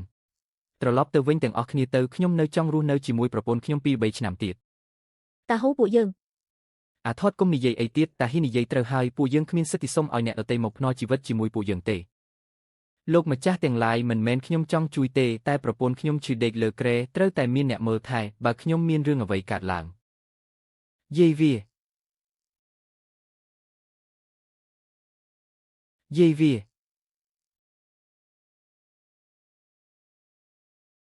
ឈឺណាស់លោកម្ចាស់សូមជួយសង្គ្រោះប្រពន្ធខ្ញុំផងឲ្យតែលោកអាចជួយគាត់បានទោះឲ្យខ្ញុំធ្វើអ្វីក៏ខ្ញុំព្រមដែរលីនហ្វុងអញចេះវិជាពេទ្យដែរមែនទេចេះអីទៅប៉ុន្តែបច្ចេកវិទ្យាវេជ្ជសាស្ត្ររបស់ពួកយើងជឿនលឿនណាស់ការព្យាបាលស្ត្រីចំណាស់សម័យបុរាណម្នាក់ប្រហែលជាស្រួលណាស់តាហ៊ូជួយរៀបរាប់ពីរោគសញ្ញារបស់លោកយាយឲ្យខ្ញុំស្ដាប់យ៉ាងលម្អិតផងហើយសូមគុំនិយាយបំភ្លើសឬកុហកសោះត្រូវតែច្បាស់លាស់អាថតទៅយកក្រដាសនិងប៊ិចមកកត់ត្រាអ្វីដែលតាហ៊ីនិយាយឲ្យលម្អិតបងហ្វុងកត់រួចរាល់ហើយលោកម្ចាស់លោកមើលតាពេលណាតាហ៊ូកុំបារម្ភអីខ្ញុំនឹងទៅរកថ្នាំព្យាបាលជំងឺលោកយាយភ្លាមអរគុណលោកម្ចាស់អរគុណលោកម្ចាស់លីនហ្វុងអញពិតជាអាចព្យាបាលលោកយាយជាមែនទេមិញនេះខ្ញុំបានសួរអ្នកចិត្តខាងហើយជំងឺរបស់លោកយាយកម្រណាស់គ្រូពេទ្យក្នុងក្រុងជាច្រើនអ្នកព្យាបាលមិនជាឡើយអាស៊ូជឿខ្ញុំចុះមុខជំនាញខុសគ្នាដូចមេឃនឹងដីតើឲ្យខ្ញុំជឿអញយ៉ាងម៉េចទៅលីនហ្វុងម្ហូបលោកខាងលិចដែលឯងលក់ពិតជាឆ្ងាញ់មែនតែការព្យាបាលជំងឺនិងការធ្វើម្ហូបគឺជារឿងពីរខុសគ្នាស្រឡះតើឯងចិត្តមាននិយាយអួតចំពោះមុខតាហ៊ូមែនទេបើពិតមែនឯងគួរតែចូលទៅពន្យល់ប្រាប់គាត់ឲ្យច្បាស់ជាមួយខ្ញុំទៅតើឯងដឹងទេថាការលេងសើចបែបនេះគាត់ប្រហែលជាលែងជួយពួកយើងរហូតហើយអាស៊ូកុំបារម្ភអីជំងឺរបស់លោកយាយខ្ញុំប្រកាសជាព្យាបាលជាមិនខាននៅចំពោះមុខខ្ញុំនៅតែចង់ធ្វើខ្លាំងទៀតមែនទេឈប់សិនមិញឯងហៅខ្ញុំថាអីអាស៊ូឯងនៅទីនេះមើលថែចាស់ទុំទាំងពីរនាក់ផងចាំខ្ញុំត្រឡប់មកវិញខ្ញុំជាមេតបយូឡិនរបស់រាជវាំងណាហ៊ានមកប៉ះសក់ខ្ញុំប្រយ័ត្នត្រូវកាត់ក្បាល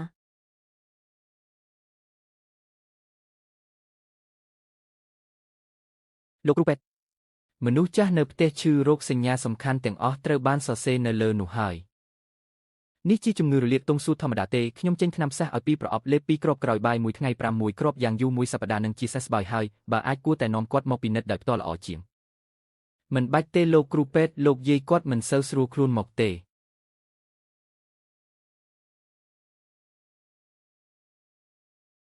តើលោកម្ចាស់លីនមិនទាន់ត្រឡប់មកវិញទេ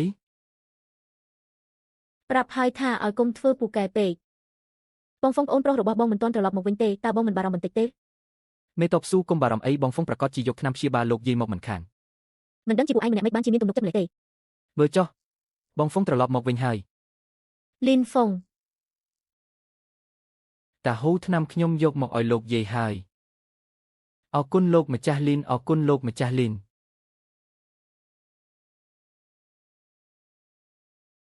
លោកម្ចាស់លីនតើនេះជាថ្នាំដែលលោកនិយាយមែនទេ លីនហ្វុងរបស់ដែលឯងឲ្យគាត់នេះអាចញ៉ាំបានមែនទេ តាហ៊ូជឿខ្ញុំចុះថ្នាំដែលខ្ញុំឲ្យនេះប្រកាសជាអាចព្យាបាលជំងឺលោកយាយជាសះស្បើយមិនខាន តាវាឲ្យខេកខ្ញុំប្រហែលជាត្រូវទៅមុនហើយ យាយវាកុំនិយាយផ្ដេសផ្ដាស់អីហេចុះសាកល្បងមើលទៅ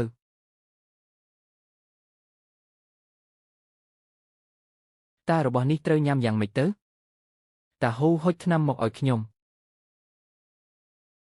បងហ្វុងនេះ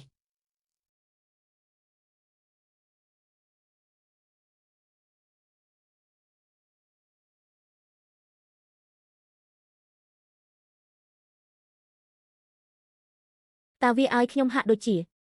បងសម្លាញ់ខ្ញុំហាក់ដូចជាបានធូរស្រាលបន្តិចហើយ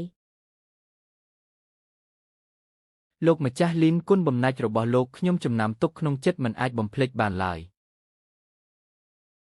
លោកពូចង់ចាំថាថ្នាំដែលខ្ញុំឲ្យលេប3ដងក្នុងមួយថ្ងៃម្ដង2គ្រាប់ប្រសិនបើលេបថ្នាំអស់ហើយតែជំងឺរបស់មីងនៅមិនទាន់ជាសះស្បើយទាំងស្រុងទេចូលប្រាប់ខ្ញុំនឹងទៅរកថ្នាំថ្មីឲ្យលោកទៀតលោកម្ចាស់លីនលោកចង់សួរអំពីរឿងម្ដាយរបស់ក្មេងទាំងពីរនាក់នេះមែនទេលោកពូរឿងដែលបានកើតឡើងនៅថ្ងៃនោះតើលោកពូដឹងរឿងច្រើនប៉ុណ្ណាដែរហើយយប់នោះខ្ញុំបានឮគ្រប់យ៉ាងទាំងអស់ខ្ញុំបានឮសម្រែកដ៏ឈឺចាប់របស់ឪពុកពួកគេហើយក៏ដឹងថាប្អូនថ្លៃស្ដេចនៅក្នុងបន្ទប់នោះដែរទ្រង់ជាប្អូនថ្លៃស្ដេចសោះតែបែរជាធ្វើបាបសម្លាប់ប្តីរបស់នាងយ៉ាងព្រៃផ្សៃនៅចំពោះមុខម្ដាយវ័យក្មេងទៅវិញអាតរិឆានម្ដាយរបស់ពួកគេនៅបន្ទប់ក្បែរនោះបានអង្វរករលោកប្អូនថ្លៃស្ដេចយ៉ាងខ្លាំងសូម្បីតែសម្លេងលុតជង្គង់ក្រាបក្បាលក៏ធ្វើឲ្យកណ្ដុរនៅក្នុងបន្ទប់ពួកយើងផ្អើលដែរតែលោកប្អូនថ្លៃស្ដេចមិនត្រឹមតែព្រមលែងប្តីរបស់នាងទេថែមទាំងបន្តធ្វើបាបមើលងាយនាងទៀតថ្ងៃបន្ទាប់ខ្ញុំក៏បានឮដំណឹងថាម្ដាយរបស់ពួកគេបានលោតទឹកសម្លាប់ខ្លួនបងហ្វឹងឥឡូវមានសាក្សីដែលបានឃើញផ្ទាល់ភ្នែកហើយពួកយើងអាចទៅដឹងប្អូនថ្លៃស្ដេចបានហើយមែនទេគ្រាន់តែមានសាក្សីមិនទាន់គ្រប់គ្រាន់ទេនៅត្រូវការភស្តុតាងផ្សេងទៀតភស្តុតាងខ្ញុំក៏មានដែរលោកពូលោកមានភស្តុតាងមែនទេលោកម្ចាស់លីនលោកម្ចាស់ស៊ូសូមរងចាំខ្ញុំនៅទីនេះបន្តិចសិននេះជាស្បែកត្បូងកងដែលព្រះរាជាប្រទានដល់ប្អូនថ្លៃស្ដេចមែនទេយប់នោះពេលដែលប្អូនថ្លៃស្ដេចចាក់ចេញទៅប្រហែលជាប្រញាប់ពេកក៏ជ្រុះរបស់នេះនៅមុខផ្ទះរបស់ឪកៅបន្ទាប់ពីប្អូនថ្លៃស្ដេចចាក់ចេញទៅខ្ញុំបានចេញទៅមើលស្ថានភាពខាងក្រៅហើយក៏បានឃើញស្បែកត្បូងកងនេះដោយសារពន្លឺព្រះច័ន្ទពេលនោះខ្ញុំមានចិត្តលោភលន់តែពេលយកទៅផ្ទះទើបដឹងថាស្បែកត្បូងកងនោះមានត្រាប្រថាប់របស់រាជវាំងនិងមានឈ្មោះរបស់លោកប្អូនថ្លៃស្ដេចទៀតខ្ញុំមិនហ៊ានយកវាទៅប្រគល់ឲ្យមន្ត្រីរាជការទេព្រោះខ្លាចមានគ្រោះថ្នាក់ដល់ជីវិតទើបលាក់វាទុកក្រោមគ្រែរហូតមកដល់សព្វថ្ងៃស្បែកត្បូងកងនេះជារបស់ប្អូនថ្លៃស្ដេចត្រាប្រថាប់របស់រាជវាំងគឺជាភស្តុតាងដ៏រឹងមាំបូករួមទាំងសម្ដីសាក្សីរបស់លោកពូទោះបីជាមិនអាចបញ្ជាក់តថាមនុស្សនោះត្រូវបានសម្លាប់ដោយប្អូនថ្លៃស្ដេចក៏ដោយយ៉ាងហោចណាស់ក៏អាចបញ្ជាក់បានថាប្អូនថ្លៃស្ដេចពិតជាបាននៅទីនោះហើយរឿងរ៉ាវដែលបានកើតឡើងនៅយប់នោះគឺទាក់ទងនឹងគាត់យ៉ាងច្បាស់ឪពុករបស់ឪកៅត្រូវបានគេចោទប្រកាន់ថាជាឧក្រិដ្ឋជនរាជវាំងហើយកំពុងត្រូវបានសាកសួរនៅក្នុងគុកតាមច្បាប់នៃនគរដាយុប្អូនថ្លៃស្ដេចគ្មានសិទ្ធិប្រើទារុណកម្មលើគាត់ឡើយថ្ងៃបន្ទាប់ពីកើតហេតុឪពុករបស់ឪកៅបានបាត់ខ្លួនយ៉ាងអាថ៌កំបាំងពីក្នុងគុកហើយករណីម្ដាយរបស់ឪកៅលោតទឹកសម្លាប់ខ្លួនក៏ត្រូវបានគេសន្និដ្ឋានថាដោយសារតែត្រូវបានជនខិលខូចចាប់រំលោភហើយជាតិក៏គឺជាសាកសពដែលខូចទម្រង់មុខនៅក្នុងបន្ទប់នោះប្អូនថ្លៃស្ដេចបាននាំឪពុករបស់ឪកៅចេញពីគុកប្រកាសជាត្រូវប្រើខ្សែរយៈដោយមានសម្ដីសាក្សីរបស់បងស្រីពួកយើងអាចឲ្យរាជវាំងស៊ើបអង្កេតឡើងវិញអំពីរឿងបាត់ខ្លួនរបស់ឪពុកឪកៅហើយចាប់ខ្លួនអ្នកពាក់ព័ន្ធទាំងអស់មកធ្វើទារុណកម្មដើម្បីសួរចម្លើយឲ្យតែមានម្នាក់ទ្រាំមិនបាននឹងទារុណកម្មហើយឆ្លើយដាក់ប្អូនថ្លៃស្ដេចបង្ខំស្ត្រីសាមញ្ញសូប៉ាន់មន្ត្រីរាជការសម្រាប់ទោសឧក្រិដ្ឋជនដោយខ្លួនឯងទាំងនេះបូកបញ្ចូលគ្នាទោះបីជាមានឋានៈជាប្អូនថ្លៃស្ដេចក៏មិនអាចការពារគាត់បានដែរឪកៅសៀវភាពយុត្តិធម៌របស់ឪពុកម្ដាយឯងទីបំផុតអាចដោះស្រាយបានហើយបងប្រុសលីនមេតបស៊ូសូមអរគុណអ្នកទាំងពីរណាស់លោកពូលោកត្រូវគិតច្បាស់នៅថ្ងៃកាត់ក្តីបើលោកចេញមកធ្វើជាសាក្សីឲ្យពួកយើងទោះបីជាឈ្នះក្តីលើប្អូនថ្លៃស្ដេចក៏ដោយតែលោកពិតជាបានលាក់ទុកស្បែកត្បូងកងរបស់រាជវាំងដោយខុសច្បាប់ដល់ពេលនោះតុលាការប្រហែលជាត្រូវកាត់ទោសលោកដូចគ្នាលោកម្ចាស់លីនតាមពិតខ្ញុំមិនខ្លាចស្លាប់ទេខ្ញុំគ្រាន់តែបារម្ភពីប្រពន្ធរបស់ខ្ញុំប៉ុណ្ណោះឥឡូវនេះដោយសារលោកម្ចាស់លីនអាចព្យាបាលជំងឺប្រពន្ធរបស់ខ្ញុំជាសះស្បើយទោះបីជាខ្ញុំត្រូវស្លាប់ទៅក៏ប្រពន្ធរបស់ខ្ញុំអាចមើលថែខ្លួនឯងបានទៅថ្ងៃមុខខ្ញុំក៏គ្មានអ្វីត្រូវបារម្ភទៀតដែរជីវិតមួយនេះចាត់ទុកជាការសង្ឃឹមដល់លោកម្ចាស់លីនចុះបងសម្លាញ់គុំនិយាយបែបនេះអីយកស្បែកត្បូងកងនោះមកឲ្យខ្ញុំមកដល់ពេលនោះខ្ញុំនឹងឡើងទៅធ្វើសាក្សីនៅតុលាការដោយប្រាប់ថាខ្ញុំជាអ្នករើសវាបាន អ្នកទាំងពីរចុះរឿងនេះខ្ញុំនឹងរាយការណ៍ទៅព្រះអង្គម្ចាស់រាជយាតខ្ញុំមិនបណ្ដោយឲ្យអ្នកណាម្នាក់ក្នុងចំណោមពួកយើងត្រូវបានកាត់ទោសដោយតុលាការឡើយអ្នកគ្រប់គ្រងលីនអញពិតជាបានរកទឹកម្ទេសមកឲ្យយើងមែនទេព្រះអង្គម្ចាស់នៅមានដំណឹងល្អមួយទៀតពួកយើងបានរកឃើញភស្តុតាងដែលប្អូនថ្លៃស្ដេចបានប្រព្រឹត្តបទឧក្រិដ្ឋកាលពីឆ្នាំនោះហើយអ្នកគ្រប់គ្រងលីនឯងពិតជាបាននាំការភ្ញាក់ផ្អើលមកឲ្យយើងម្ដងហើយម្ដងទៀតមែននិយាយមកមើលតារកឃើញដោយរបៀបណាចំពោះស្ត្រីទាំងពីរនាក់នោះឯងមិនបាច់បារម្ភទេមានយើងនៅទីនេះគ្មានអ្នកណាហ៊ានកាត់ទោសពួកគេឡើយបើអញ្ចឹងខ្ញុំនឹងទៅសាលាខេត្តសុនធានឥឡូវនេះដើម្បីវិស្គប់ដឹងផ្ដល់រោគយុទ្ធធម៌កុំប្រញាប់អីព្រះអង្គម្ចាស់ទ្រង់ប្រហែលជាមិនចង់ត្រឡប់សម្ដីវិញទេមែនទេពាក្យសម្ដីរបស់យើងជាមាសជាប្រាក់និយាយហើយមិនត្រឡប់ក្រោយឡើយតើអាចត្រឡប់សម្ដីបានយ៉ាងម៉េចទៅករណីរបស់ប្អូនថ្លៃស្ដេចគឺជារឿងធំណាស់សាលាខេត្តសុនធានទោះបីជាទទួលពាក្យបណ្ដឹងរបស់ឯងក៏គ្មានអំណាចកាត់ក្តីដែរសំណុំរឿងនឹងត្រូវបញ្ជូនទៅក្រសួងយុទ្ធភ័ពបន្ទាប់ពីព្រះបតាពិនិត្យរួចទើបឲ្យស្ថាប័នទាំង3រួមគ្នាកាត់ក្តីមុនពេលឯងទៅសាលាខេត្តសុនធានចូលរងចាំយើងរាយការណ៍រឿងនេះទៅព្រះបតាសិនចុះខាងព្រះរាជាតើទ្រង់នឹងមានអរិយាប័ត្រយ៉ាងណាដែរឱកាសល្អបែបនេះក្នុងការកម្ចាត់ប្អូនថ្លៃស្ដេចព្រះបតាប្រកាសជាមិនរំលងឡើយឯងនិយាយត្រូវពួកយើងទៅអើយ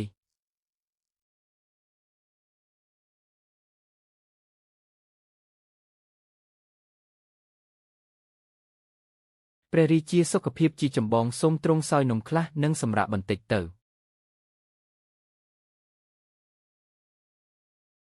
អាមៀតវៃអាយ៉ាងស៊ីនចិននេះពិតជាកាន់តែមិនស្គាល់ច្បាប់ទម្លាប់ទៅហើយយើងទើបតែបានពិនិត្យសេចក្តីក្រាបបង្គំទូលជាច្រើនច្បាប់សុទ្ធតែជាមន្ត្រីនៅក្នុងរាជវាំងស្នើសុំឲ្យយើងតែងតាំងប្អូនថ្លៃស្ដេចជាម្ចាស់ក្ត្រីថ្នាក់ទី1តែនោះជាតំណែងបន្ទាប់ពីមន្ត្រីកម្ពុជាទាំង3តាព្រះរាជាយោធាមន្ត្រីទាំងនោះបាទពួកមន្ត្រីទាំងនោះទទួលបានការណែនាំពីលោកពូជាតិថ្ងៃនេះគេហ៊ានឲ្យយើងតែងតាំងគេជាឧត្តមសេនីយ៍ថ្នាក់ទី1ថ្ងៃស្អែកគេមិនហ៊ានឲ្យយើងតែងតាំងគេជាមន្ត្រីជាន់ខ្ពស់ទាំង3ទេថ្ងៃបន្ទាប់គេប្រកាសជាចង់មកអង្គុយលើបល្ល័ង្ករបស់យើងហើយហេអាមៀតវៃរបស់ដែលមិនឆ្ងាញ់បែបនេះថ្ងៃក្រោយគុំយកមកឲ្យយើងទៀត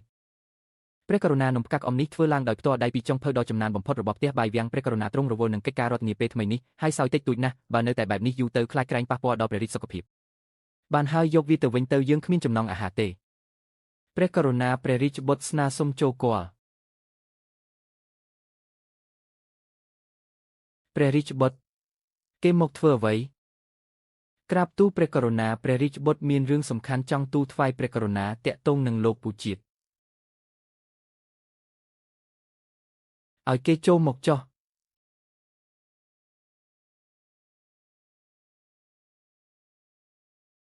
ព្រះវររាជបតាអាមៀតវៃអ្នកថយចេញសិនទៅទូបង្គំថ្វាយបង្គំលាព្រះវររាជបតាថ្មីនេះកូនបានជួបមនុស្សអស្ចារ្យម្នាក់នៅផ្សារខាងលិចកូនរបស់ខ្ញុំតើអ្វីដែលកូននិយាយនោះជាការពិតមែនទេជាការពិតណាស់ព្រះវររាជបតាកូនដឹងថាទ្រង់តែងតែឈឺក្បាលនឹងរឿងលោកពូជាតិកូនគិតថាឥឡូវនេះជាឱកាសល្អបំផុតដើម្បីបង្ក្រាបលោកពូជាតិកូនធ្វើបានល្អណាស់ពីមុនមកឪពុកស្មានថាកូនរត់ចេញក្រៅវាំងពេញមួយថ្ងៃដើម្បីគេចវេសពីការរៀនសូត្រនៅសាលាវប្បធម៌តាមពិតទៅគឺកូនទៅជួយរំលែកទុក្ខកង្វល់របស់យើងសោះការជួយរំលែកទុក្ខកង្វល់របស់ព្រះវររាជបតាគឺជាកាតព្វកិច្ចរបស់កូនហើឃើញកូនមានសមត្ថភាពបែបនេះឪពុកពិតជាមានទំនុកចិត្តក្នុងការប្រគល់អាណាចក្រតាយុឲ្យកូននៅថ្ងៃអនាគតហើយព្រះវររាជបតាតើអាហារនៅក្នុងវាំងនេះមិនត្រូវមាត់ត្រង់ទេចំណង់អាហាររបស់យើងកាន់តែយ៉ាប់ទៅពីមួយថ្ងៃទៅមួយថ្ងៃនំផ្កាក់អមមួយចាននេះដាំឡើយយើងចង់ឲ្យអាមៀតវៃយកទៅវិញកូនបើចូលចិត្តញ៉ាំយកទៅញ៉ាំទៅចុះព្រះវររាជបតានេះគឺជាគ្រឿងទេសដ៏ល្អវិសេសមកពីតំបន់ភាគខាងលិចដែលកូនទទួលបានពីថៅកែលីនព្រះវររាជបតាអាចបន្ថែមវាខ្លះនៅពេលសោយអាហារលើក្រោយប្រហែលជាអាចជួយឲ្យទ្រង់មានចំណង់អាហារឡើងវិញអាណាចក្រតាយុរបស់យើងមានទឹកដីធំទូលាយនិងសម្បូរបែបម្ហូបឆ្ងាញ់ទូទាំងអាណាចក្រតាយុយើងបានភ្លក់អស់ហើយតើគ្រឿងទេសភាគខាងលិចដ៏តូចមួយនេះអាចជួយឲ្យយើងមានចំណង់អាហារឡើងវិញបានមែនទេព្រះវររាជបតាទ្រង់សាកល្បងមើលទៅ Since it is a gift from Isen, I will accept it ព្រះវររាជបតាកូនមានកិច្ចការផ្សេងទៀតដូច្នេះកូនសូមលាទៅសិនហើយហេជ្រោកម្ទេសនេះកុំភ្លេចសាកល្បងផងណាយើងដឹងហើយព្រះករុណាទ្រង់យាងមកហើយថ្ងៃនេះយើងបានរៀបចំម្ហូបដែលទ្រង់សពព្រះរាជហឫទ័យបំផុតហេ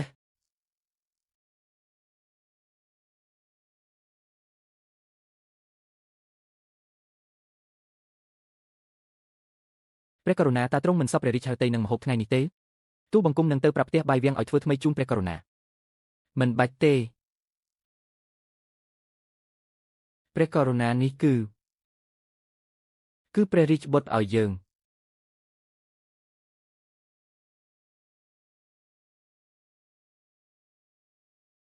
ព្រះករុណាទូបង្គំគួរតែឲ្យផ្ទះបាយវាំងធ្វើថ្មីជូនទ្រង់វិញ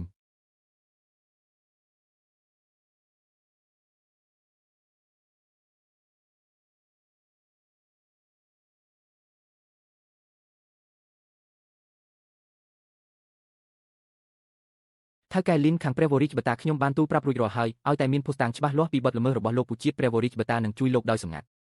ទីបំផុតថ្ងៃនេះបានមកដល់ហើយព្រះរាជបុត្រខ្ញុំនឹងទៅវិមានសុនធានឥឡូវនេះ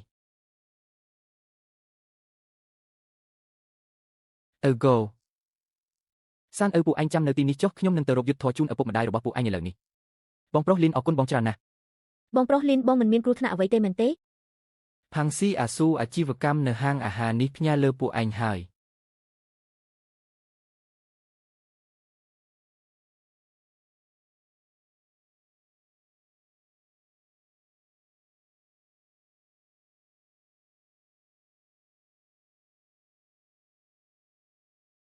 តើនរណាដេញស្គីទៀមទីរកយុទ្ធធរគ្រាន់តែជាប្រជារាស្ត្រសាមញ្ញម្នាក់សូមលោកពូជាតិមេត្តាសុំទោសចំពោះកំហុសរបស់ខ្លួនផង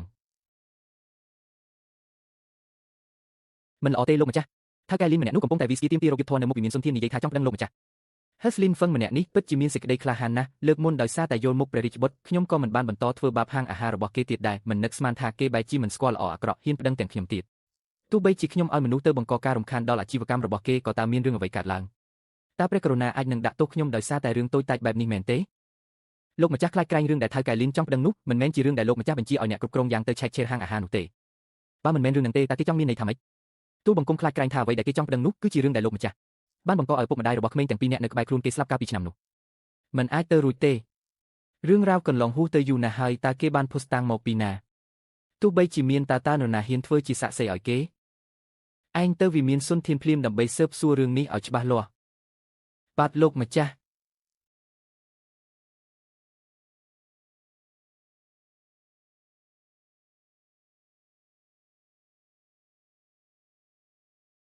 លីនហ្វឹងឯងពិតជាហ៊ានខ្លាំងណាស់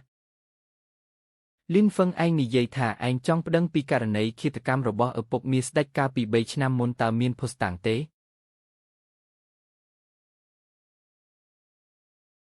ទូលបង្គំមាននិយាយមកតើជាភស្តុតាងអ្វីទូលបង្គំមានសាក្សីម្នាក់នៅយប់ដែលឪពុកមាសស្ដេចធ្វើឃាតនោះសាក្សីនោះនៅក្បែរនោះដែលគាត់បានរើសបានវត្ថុតាងដ៏សំខាន់មួយដែលឪពុកមាសស្ដេចបានជ្រុះបន្សល់ទុកនៅកន្លែងកើតហេតុវត្ថុតាងនេះអាចបញ្ជាក់ថាឪពុកមាសស្ដេចគឺជាឃាតករនៅយប់នោះពិតប្រាកដមែនតើសាក្សីនោះគឺជានរណាលោកម្ចាស់ឪពុកមាសស្ដេចមានឋានៈខ្ពង់ខ្ពស់ទូលបង្គំដឹងថាតុលាការសុនធានមិនអាចកាត់ក្តីករណីរបស់ឪពុកមាសស្ដេចបានទេហេតុនេះសូមលោកម្ចាស់ជួយបញ្ជូនករណីនេះទៅថ្នាក់លើទូលបង្គំហ៊ានធានាដោយជីវិតថាអ្វីដែលទូលបង្គំនិយាយគឺជាការពិតទាំងអស់ចំពោះសាក្សីនោះទូលបង្គំបារម្ភថាបើនិយាយពីអត្តសញ្ញាណរបស់គាត់មុននោះអាចនឹងធ្វើឲ្យឪពុកមាសស្ដេចធ្វើបាបគាត់ហ៊ានណាស់និយាយរួចខ្លួនណាស់តើឲ្យយើងដឹងយ៉ាងម៉េចថាអ្វីដែលឯងនិយាយជាការពិតនរណានៅទីនោះវា30រំពាត់សិនលោកម្ចាស់កាលពីបន្តិចមិញនេះមានបម្រើម្នាក់មកពីក្នុងវាំងបានឲ្យគេមកប្រាប់ថាមិនឲ្យប្រើទារុណកម្មលើលោកលីននេះទេលោកលីន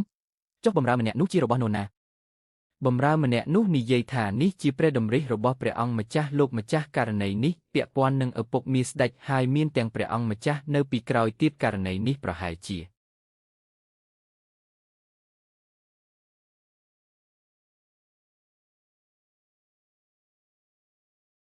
លីនហ្វឹងយើងដឹងហើយយោងតាមបំណងរបស់ឯងយើងនឹងបញ្ជូនសំណុំរឿងនេះទៅក្នុងវាំងជាបន្ទាន់អរគុណលោកម្ចាស់បិទតុលាការលោកម្ចាស់ហាងលីនលោកម្ចាស់មិនបានធ្វើអ្វីលោកទេមែនទេលោកម្ចាស់ហាងលីនពួកយើងឮពីខាងក្រៅអស់ហើយលោកពិតជាព្រះរស់នៃក្មេងទាំងពីរនាក់គឺឪកៅនិងជីងឪបានជួបលោកពិតជាមានសំណាងណាស់លោកម្ចាស់ហាងលីនលោកដឹងមនុស្សម្នាក់នោះគឺជាឪពុកមាសស្ដេចតើលោកមានជំនឿចិត្តប៉ុន្មានភាគរយទៅអរគុណច្រើនសម្រាប់ការបារម្ភរបស់អស់លោកសូមទាំងអស់គ្នាកុំបារម្ភអីថ្ងៃល្អរបស់ឪពុកមាសស្ដេចមិនសេះសល់ច្រើនទៀតទេ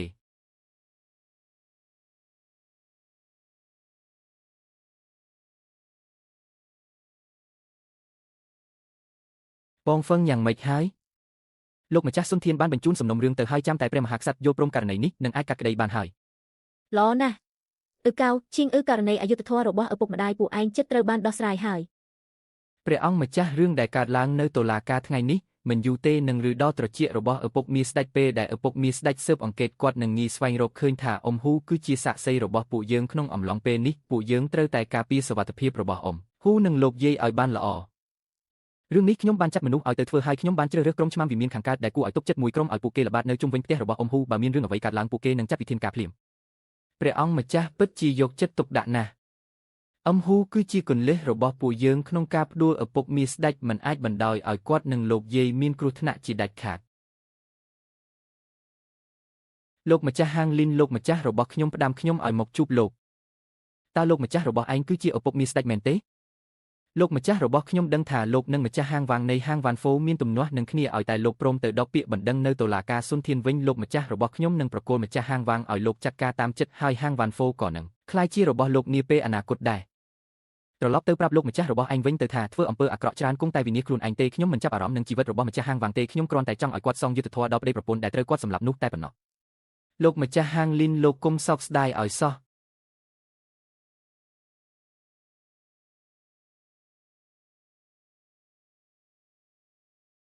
បងហ្វឹងរឿងដែលបងបានចាត់ចែងខ្ញុំបានធ្វើរួចរាល់ហើយក៏ហៅឪពុកមាស្ដេចចូលតុលាការ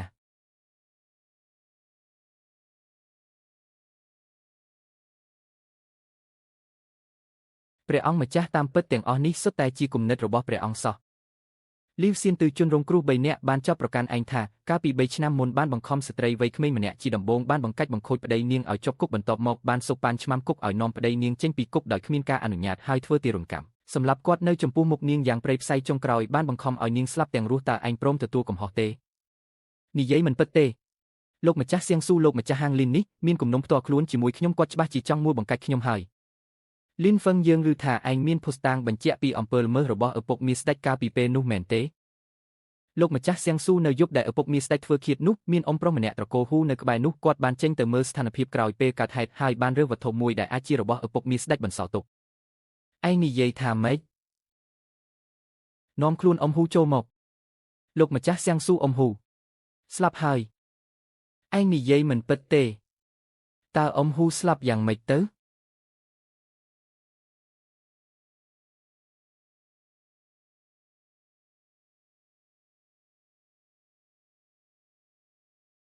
តើជាស្នាដៃរបស់អញមែនទេលោកម្ចាស់ហាងលីនខ្ញុំមិនយល់ថាលោកកំពុងនិយាយពីអ្វីទេនោះមិនមែនជាសាក្សីដែលលោករកមកទេឬលោកម្ចាស់សៀងស៊ូខ្ញុំស្នើសុំចាត់មនុស្សទៅផ្ទះអ៊ំហ៊ូដើម្បីស៊ើបអង្កេតភ្លាមអនុញ្ញាតពួកគេទាំងពីរនាក់មានរបួសដោយសារកាំបិតស្ថានភាពនៅក្នុងផ្ទះខ្ញុំបានពិនិត្យមើលហើយគឺរប៉ាត់រប៉ាយណាស់ប្រហែលជាមានចោរចូលប្លន់ហើយពេលពួកគាត់ត្រឡប់មកវិញក៏ជួបចោរដែលមិនទាន់រត់រួចចោរឃើញស្ថានភាពមិនស្រួលក៏សម្លាប់ពួកគាត់ទាំងពីរតែម្ដងទៅចោរដែលមិនទាន់ចាក់ចេញទាន់ពេលឃើញបរាជ័យក៏បានសម្លាប់មនុស្សចាស់ពីរនាក់រួចរត់គេចខ្លួនបាត់ទៅគ្រូសាពូហ៊ូក្រីក្រខ្លាំងណាស់ប្រសិនបើលោកជាចោរតើលោកគិតចង់មកលួចនៅផ្ទះគាត់ទេប្រហែលជាគាត់លាក់កំណត់ទ្រព្យអ្វីមួយហើយនៅក្នុងផ្ទះរបស់ពូហ៊ូពិតជាមានលក្ខកំណប់មែនគឺបំណែកត្បូងយីដែលអាចបញ្ជាក់ថាខូជាវបានប្រព្រឹត្តបាតុក្រិតនៅយប់នោះ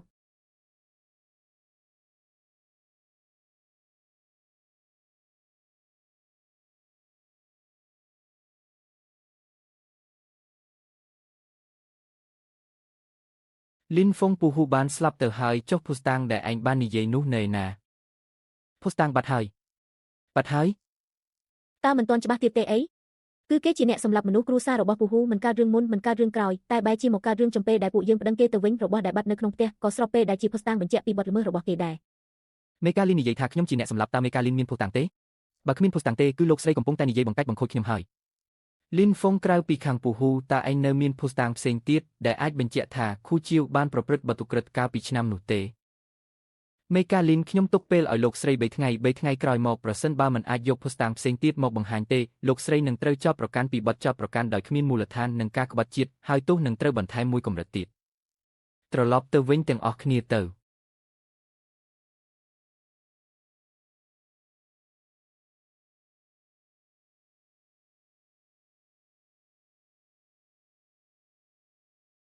មេកាលីនឆ្មាំការពារដែលខ្ញុំបានចាត់ឲ្យយាមល្បាតនៅជុំវិញនេះបានបាត់ខ្លួនទាំងអស់ហើយឆ្មាំទាំងនោះត្រូវបានគេសូកប៉ាន់គឺពួកគេហើយដែលបានសម្លាប់ពូហ៊ូនិងយាយខ្ញុំបានឲ្យយ៉ានស៊ូនាំមនុស្សទៅដេញតាមហើយហ៊ានក្បត់នឹងបុតស្នងរាជឯផងទោះបីជាត្រូវរុករកពីពេញផែនដីក៏ខ្ញុំត្រូវតែស្វែងរកពួកគេឲ្យឃើញដែរមនុស្សដែលអាចធ្វើរឿងបែបនេះបានមានតែខូជាវម្នាក់គត់មេកាលីនពូហ៊ូស្លាប់ទៅហើយគ្មាននរណាម្នាក់អាចជួយពួកយើងចោទប្រកាន់គេបានទៀតទេបន្ទាប់មកទៀតតើពួកយើងគួរធ្វើរឿងយ៉ាងណា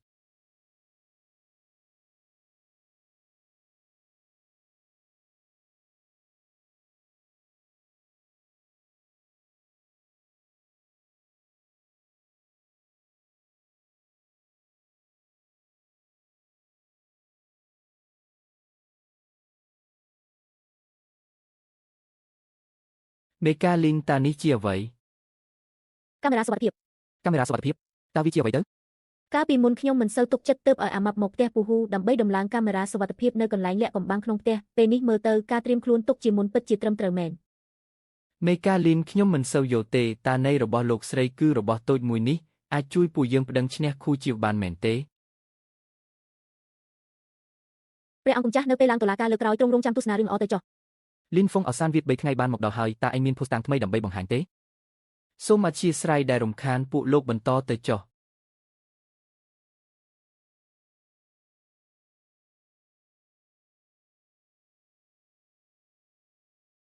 លីនហ្វុងតើនេះជាអ្វីទូរទស្សន៍លោកម្ចាស់ចៃក្រមតើលោកដឹងទេថាទូរទស្សន៍នេះជាអ្វីខ្ញុំមិនដឹងទេលីនហ្វុងរបស់ដែលហៅថាទូរទស្សន៍នេះតើវាមានពាក់ព័ន្ធអ្វីនឹងសំណុំរឿងនេះលោកម្ចាស់ទាំងឡាយសូមកុំប្រញាប់អីខ្ញុំនឹងបង្ហាញពីរបៀបប្រើប្រាស់ទូរទស្សន៍នេះជូនលោកម្ចាស់ទាំងឡាយទស្សនាឥឡូវនេះហើយឪកូវ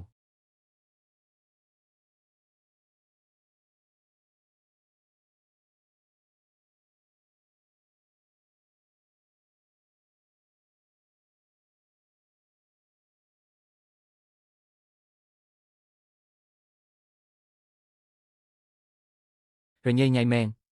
នៅលើសាលសវនិកាតើជាកន្លែងដែលពួកឯងមកលេងសាច់មែនទេបើគ្មានភស្តុតាងទេក៏មិនបាច់ប្រើវិធីបែបនេះដើម្បីពន្យាពេលដែរទោះបីជាពន្យាពេលយូរប៉ុណ្ណាក៏ដោយក៏គ្មាននរណាអាចជួយឯងបានដែរនរណានិយាយថាខ្ញុំកំពុងពន្យាពេល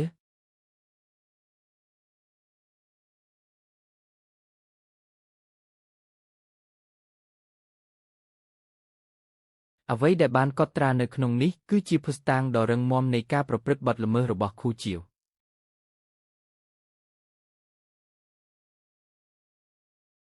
លីនហ្វុងកុំលាក់លៀមទៀតអីតារបស់នៅក្នុងដៃឯងអាចបញ្ជាក់ពីបទល្មើសរបស់ខូជាវយ៉ាងដូចម្ដេចទៅសូមលោកម្ចាស់ទាំង3ទស្សនាវីដេអូមួយនេះសិន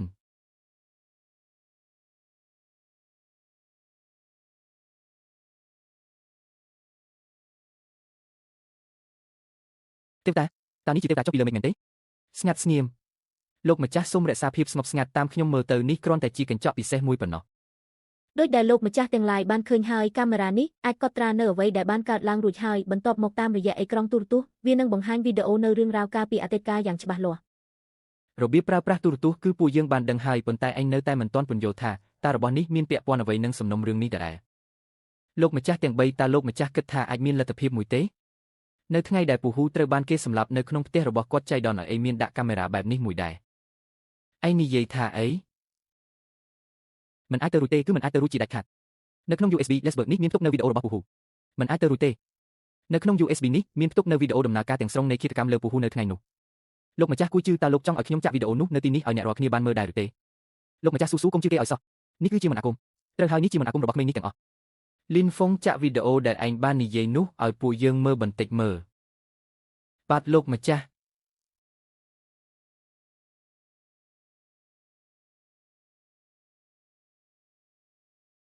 តាប្រដៅប្រគល់ត្បូងពេជ្រនោះមកខ្ញុំអាចទុកឲ្យឯងស្លាប់ដោយស្រួលពួកឯងមិនមែនជាមនុស្សរបស់ព្រះអង្គម្ចាស់ទេអីហាហាសុំទោសផងលោកម្ចាស់គួយជឿឲ្យច្រើនពេកហើយបន្ទាប់ពីការងារនេះរួចរាល់ពួកយើងនឹងយកប្រាក់រង្វាន់ពីលោកម្ចាស់គួយជឿឲ្យរត់ទៅឲ្យឆ្ងាយចាប់ពីពេលនេះទៅពួកយើងនឹងមិនជន់ដែនដីរាជធានីនេះទៀតឡើយដើម្បីការពារភរិយាពូហ៊ូនៅទីបំផុតបានប្រាប់ពីកន្លែងលាក់ត្បូងពេជ្រប៉ុន្តែក្រុមទាហានទាំងនោះនៅតែមិនព្រមលែងពួកគេពីព្រោះបញ្ជាដែលពួកគេទទួលបានគឺសម្រាប់បំបិទមាត់មិនថាពូហ៊ូនិងភរិយាប្រគល់ត្បូងពេជ្រឬអត់ទេពួកគេនៅតែមិនអាចគេចផុតពីសេចក្តីស្លាប់ឡើយនិយាយមិនពិតតតែសោះនេះគឺជាល្បិចបំផន់ភ្នែករបស់ឯងទាំងអស់លោកម្ចាស់ទាំង3លីនហ្វុងនេះជាបិសាចតើលោកម្ចាស់ពិតជាជឿរឿងដែលចេញពីដំណាក់ព្រះអង្គម្ចាស់នេះមែនទេវាជាការพูดកុហកមនុស្សជាច្រើនក្នុងរាជធានីធ្លាប់ឃើញគេប្រើមិនអាគមមកហើយម្ចាស់ហាងវ៉ាងនៃវ៉ាន់ហ្វូឡូក៏ធ្លាប់រងគ្រោះដោយសារគេដែរនរណានៅទីនោះចាប់ខ្លួនបិសាចនេះឲ្យខ្ញុំនាំខ្លួនមនុស្សចូលមក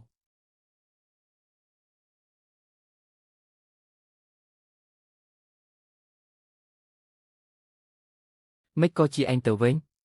អាមនុស្សឥតប្រយោជន៍មិនមែនខ្ញុំប្រាប់ឲ្យឯងរត់ទៅឲ្យឆ្ងាយទេអី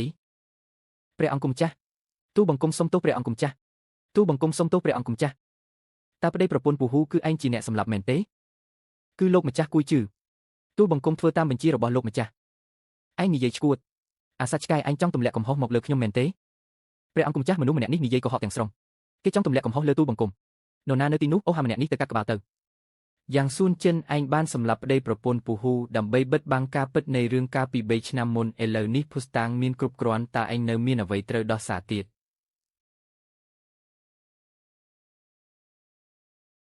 នរណានៅទីនោះនាំខ្លួនលោកម្ចាស់គួយជឿទៅឃុំឃាំងក្នុងគុកជាបណ្ដោះអាសន្នសិនហើយបញ្ជូនឯកសារសំណុំរឿងនេះទៅក្រសួងយុទ្ធភ័ពរងចាំព្រះមហាក្សត្រកាត់សេចក្តីដោយផ្ទាល់មិនពិតទេខ្ញុំជាគួយជឿដ៏មានអំណាចជាអ៊ំបង្កើតរបស់ព្រះមហាក្សត្រគ្មាននរណាម្នាក់មានសិទ្ធិចាប់ខ្លួនខ្ញុំឡើយចុះបើជាយើងផ្ទាល់ជាអ្នកចាប់ខ្លួនឯងវិញក្រាបថ្វាយបង្គំព្រះអង្គយ៉ាងសួនចិនព្រះរាជវង្សបានលុបឈ្មោះឯងចេញពីបញ្ជីខ្សែរាជវង្សរួចហើយចាប់ពីថ្ងៃនេះទៅឯងលែងជាសាច់ញាតិរបស់រាជវង្សទៀតហើយព្រះអង្គគឺព្រះអង្គម្ចាស់បានរួមគំនិតជាមួយពួកអាបម្រើឆ្កែទាំងនេះដើម្បីទម្លាក់កំហុសលើទូបង្គំសូមព្រះអង្គមេត្តាស៊ើបអង្កេតឲ្យបានច្បាស់ផង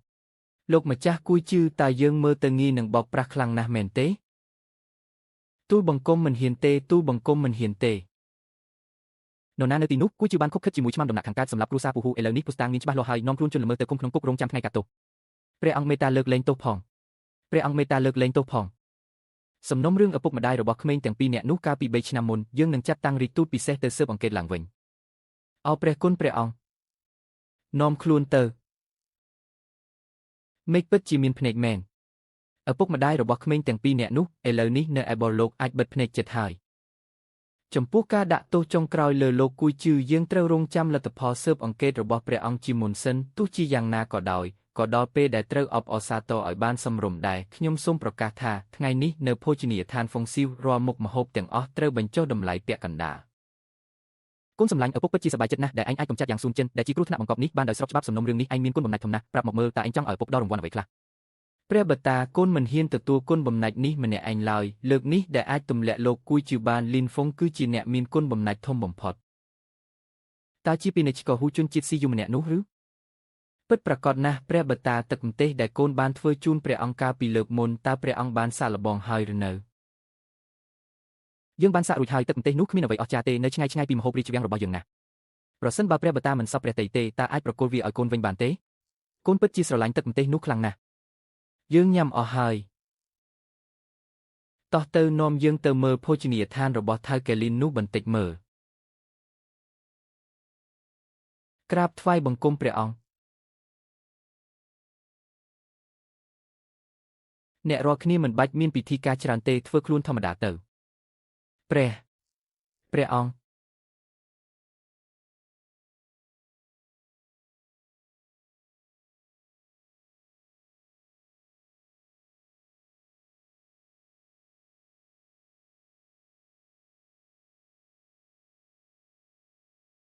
ទុកឲ្យខ្ញុំធ្វើចុះព្រះអង្គតាទ្រង់សពព្រះតីគ្រឿងអ្វីខ្លះដែរ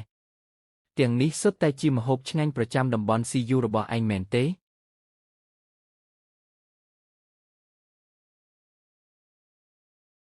ក្រាបទូលព្រះអង្គនេះសុទ្ធតែជាម្ហូបដែលប្រជាជនធម្មតានៅទីនោះចូលចិត្តញ៉ាំបំផុតអានឹងហើយនឹងអានឹងផងយកមកឲ្យយើងមួយមុខមួយចានមក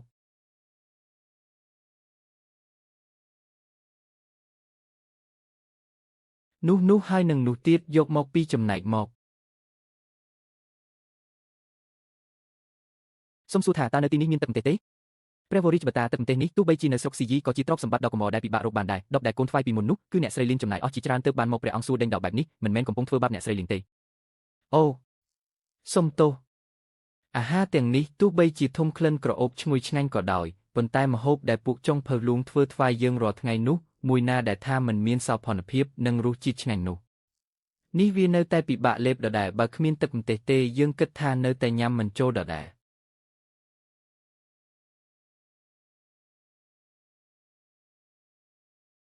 ព្រះវររាជបតាមិនដឹងថាទ្រង់ពេញព្រះទ័យនឹងអាហារនៅក្នុងហាងរបស់លីនចាងគុយនេះដែរឬទេ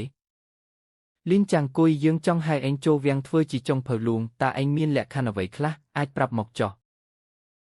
លីនចាងគុយនឹងត្រូវចូលវាំងហើយចុងភៅលួងនោះជាបំណងប្រាថ្នាមួយជីវិតរបស់មនុស្សធ្វើការក្នុងផ្ទះបាយជាច្រើនអ្នកណាស់សូមអរព្រះគុណព្រះមហាក្សត្រចំពោះសេចក្តីស្រឡាញ់ដ៏ជ្រាលជ្រៅប៉ុន្តែទូបង្គំជាជនសាមញ្ញមិនអាចទទួលខុសត្រូវទូនីតិនេះបានឡើយហើយអ្វីទៅអញគិតថាកាលណាចូលក្នុងវាំងហើយយើងនឹងធ្វើបាបឯងមែនទេក្រាបទូលព្រះអង្គទ្រង់យល់ច្រឡំហើយគឺគ្រាន់តែទូលបង្គំបើកភោជនីយដ្ឋាននេះឡើងគោលបំណងដំបូងគឺដើម្បីឲ្យប្រជាជនសាមញ្ញនៅទីនេះអាចញ៉ាំអាហារដែលមានតម្លៃថោកនិងសមរម្យប្រសិនបើទូលបង្គំចាក់ចេញទៅថ្ងៃក្រោយពួកគេមានតែទៅញ៉ាំអាហារតម្លៃថ្លៃនៅភោជនីយដ្ឋានផ្សេងទៀតហើយលីនចាងគុយតាមពិតអ្នកបារម្ភពីពួកយើងខ្លាំងណាស់តាសើ ព្រះវរិទ្ធបតាអ្វីដែលលីនចាងគុយកំពុងធ្វើយ៉ាងណាក៏ជាអំពើល្អដែលផ្ដល់ផលប្រយោជន៍ដល់ប្រជាជនដែលរបស់យើងដែរយើងដឹងហើយយកបែបនេះចុះលីនចាងគុយយើងមិនបង្ខំឯងឲ្យចូលវាំងធ្វើជាចុងភើលួងទេអាជីវកម្មភោជនីយដ្ឋានឯងក៏អាចដំណើរការធម្មតាដែរប៉ុន្តែយើងមានលក្ខខណ្ឌមួយគឺចាប់ពីថ្ងៃនេះទៅយើងនឹងឲ្យមនុស្សក្នុងវាំងមកកុម្ម៉ង់អាហារពីហាងឯងរាល់ថ្ងៃហើយត្រូវតែយកអាហារដែលល្អបំផុតផ្ញើទៅក្នុងវាំងសូមអរព្រះគុណព្រះមហាក្សត្រយើងឆ្អែតហើយបុត្រាតោះយើងទៅវិញក្រាបទូលព្រះអង្គមាសទាំងនេះតើអាចបដូរទៅជាកាក់ស្ពាន់វិញបានទេ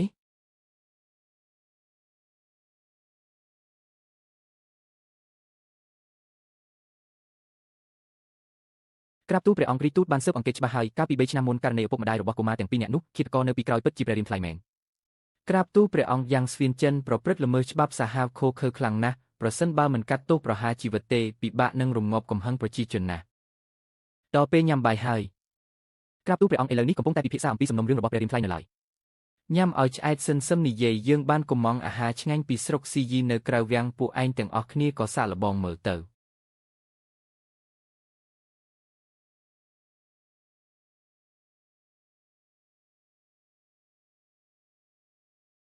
លោកម្ចាស់ទ្រង់តើតាំងពីពេលណាដែលព្រះរាជហឫទ័យសោយរបស់ព្រះអង្គប្រែជាល្អបែបនេះតើរបស់ទាំងនេះពិតជាឆ្ងាញ់ជាងរបស់ដែលធ្វើនៅក្នុងផ្ទះបាយលូងមែនទេពួកឯងញ៉ាំទៅហេតុអ្វីមិនញ៉ាំឈ្ងុយពិតជាឈ្ងុយណាស់លើលោកនេះពិតជាមានរបស់ឆ្ងាញ់បែបនេះមែន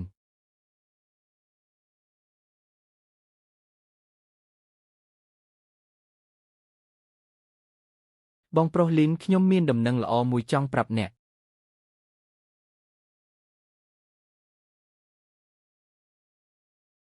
អាហារលួងដែលអ្នកផ្ញើទៅក្នុងវាំងកាលពីម្សិលមិញពួកមន្ត្រីនិងព្រះមហាក្សត្របានសោយជាមួយគ្នាហើយមន្ត្រីទាំងអស់សុទ្ធតែសរសើរមិនដាច់ពីមាត់ចំពោះអាហារដែលភោជនីយដ្ឋានរបស់អ្នកផ្ដល់ជូន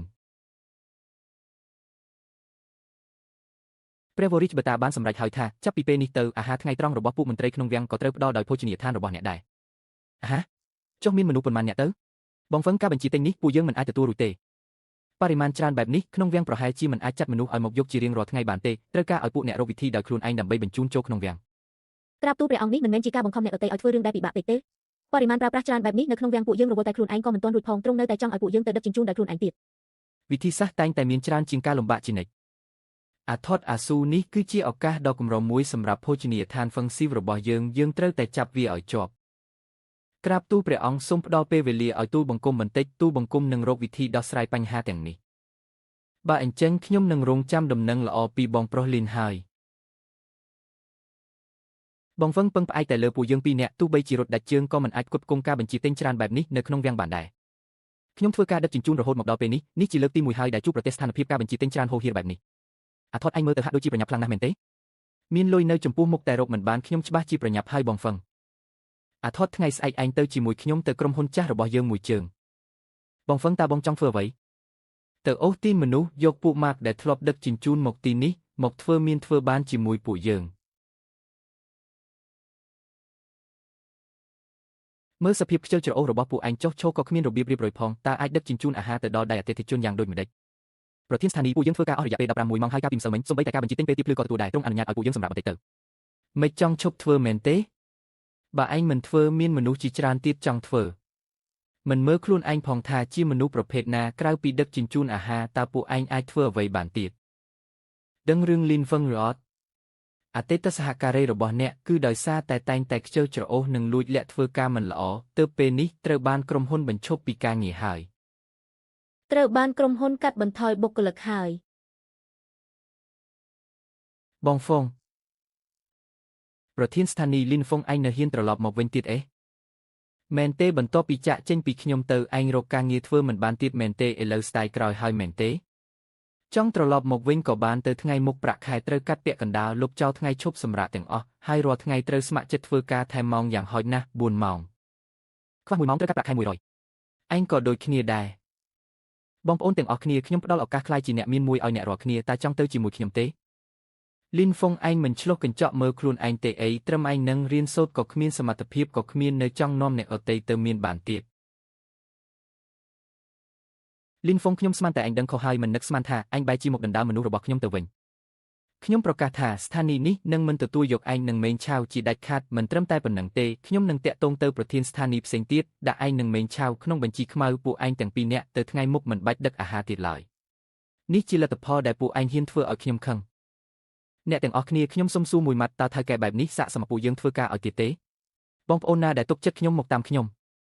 នរណាហ៊ានទៅជាមួយវាឈ្មោះរបស់ពួកឯងក៏ត្រូវចូលបញ្ជីខ្មៅដែរចាប់ពីពេលនេះទៅនៅក្រុងជាងឈឹងគុំសង្ឃឹមថានឹងបានដឹកអាហារទៀតអសោះបងហ្វុងខ្ញុំទៅជាមួយបងវាប្រើពួកយើងដូចសត្វធាតុវាគ្មានដែលចាត់ទុកពួកយើងជាមនុស្សឡើយ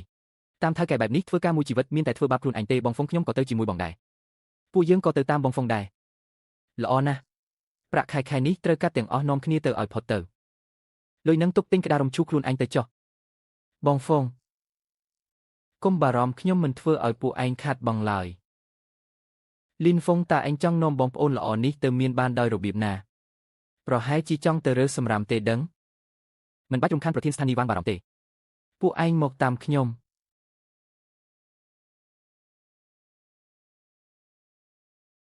ពួកឯងឆ្លាតណាស់ធ្វើការសម្រេចចិត្តបានត្រឹមត្រូវខំធ្វើការជាមួយខ្ញុំទៅថ្ងៃក្រោយខ្ញុំមានបានមិនភ្លេចពួកឯងឡើយទៅនាំគ្នាទៅធ្វើការទៅបងហ្វុងនេះជាអ្វីកិច្ចព្រមព្រៀងរក្សាការសម្ងាត់បន្ទាប់ពីនេះរឿងដែលខ្ញុំនឹងនាំពួកឯងទៅឃើញអាចនឹងធ្វើឲ្យពួកឯងភ្ញាក់ផ្អើលដូច្នេះត្រូវតែចុះហត្ថលេខាលើកិច្ចព្រមព្រៀងរក្សាការសម្ងាត់សិនបងប្អូនណាដែលមិនចង់ចុះហត្ថលេខាអាចចាក់ចេញបានឥឡូវនេះ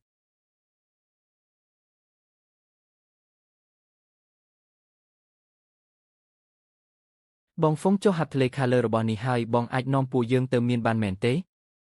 ខ្ញុំធានខ្ញុំនឹងឲ្យពួកឯងម្នាក់ទទួលបានប្រាក់ខែយ៉ាងហោចណាស់10 ដងនៃប្រាក់ខែមុនខ្ញុំជឿបងហ្វុងគ្មានថ្ងៃបោកប្រាស់ពួកយើងឡើយខ្ញុំក៏ជឿបងហ្វុងដែរ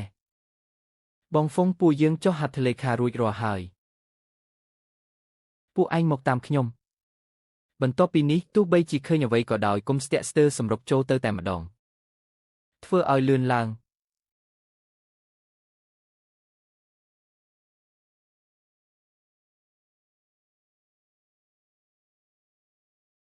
នេះពិតជាអស្ចារ្យណាស់តាមបងហ្វុងពួកយើងអាចធ្វើដំណើរឆ្លងភពបានកាក់ស្ពាន់ដែលមនុស្សបុរាណប្រើសុទ្ធតែជាកាក់ដាយងថងប៉ាវដែលជាវត្ថុមានតម្លៃអាចលក់បានតម្លៃខ្ពស់នៅក្នុងទីផ្សារវត្ថុបុរាណទូទាំងពិភពលោក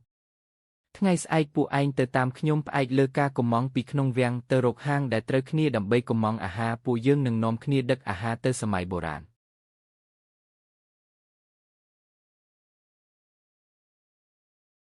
ថៅកែនំផេនខេក20ប្រអប់ថែមសាច់ក្រកទាំងអស់ហើយយកហេតុខ្លាំងបាទបានភ្លាមថៅកែសុំមីត្រជាក់ឆា10ប្រអប់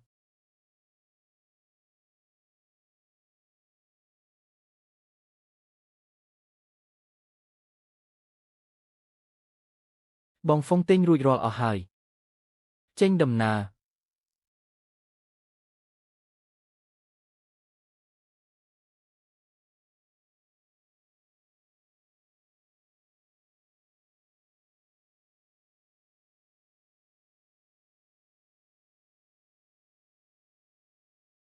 លុយទាំងនេះផ្អែកតាមកិច្ចសន្យាទាំងអស់ម្នាក់យកចំណែករៀងខ្លួនទៅ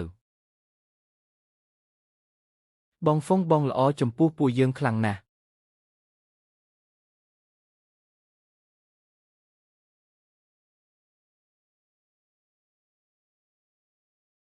សូមអរគុណដល់ពុកម៉ែបងប្អូនទាំងអស់ដែលបានតាមដានទស្សនាខ្សែភាពយន្តតាំងពីដើមរហូតដល់ចប់សូមជួយចុច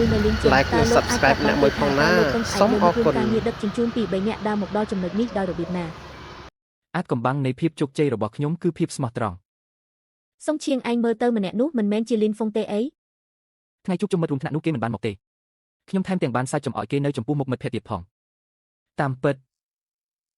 ពួកយើងមិនមែននៅក្នុងពិភពលោកតែមួយតាំងពីយូរមកហើយលីនហ្វុងអាស៊ូមានការអីមែនទេពេលណាទើបនាំខ្ញុំទៅលេងនៅតំបន់ CU របស់ពួកបងតោះទៅអាស៊ូខ្ញុំនាំអូនទៅលើនេះតែម្ដង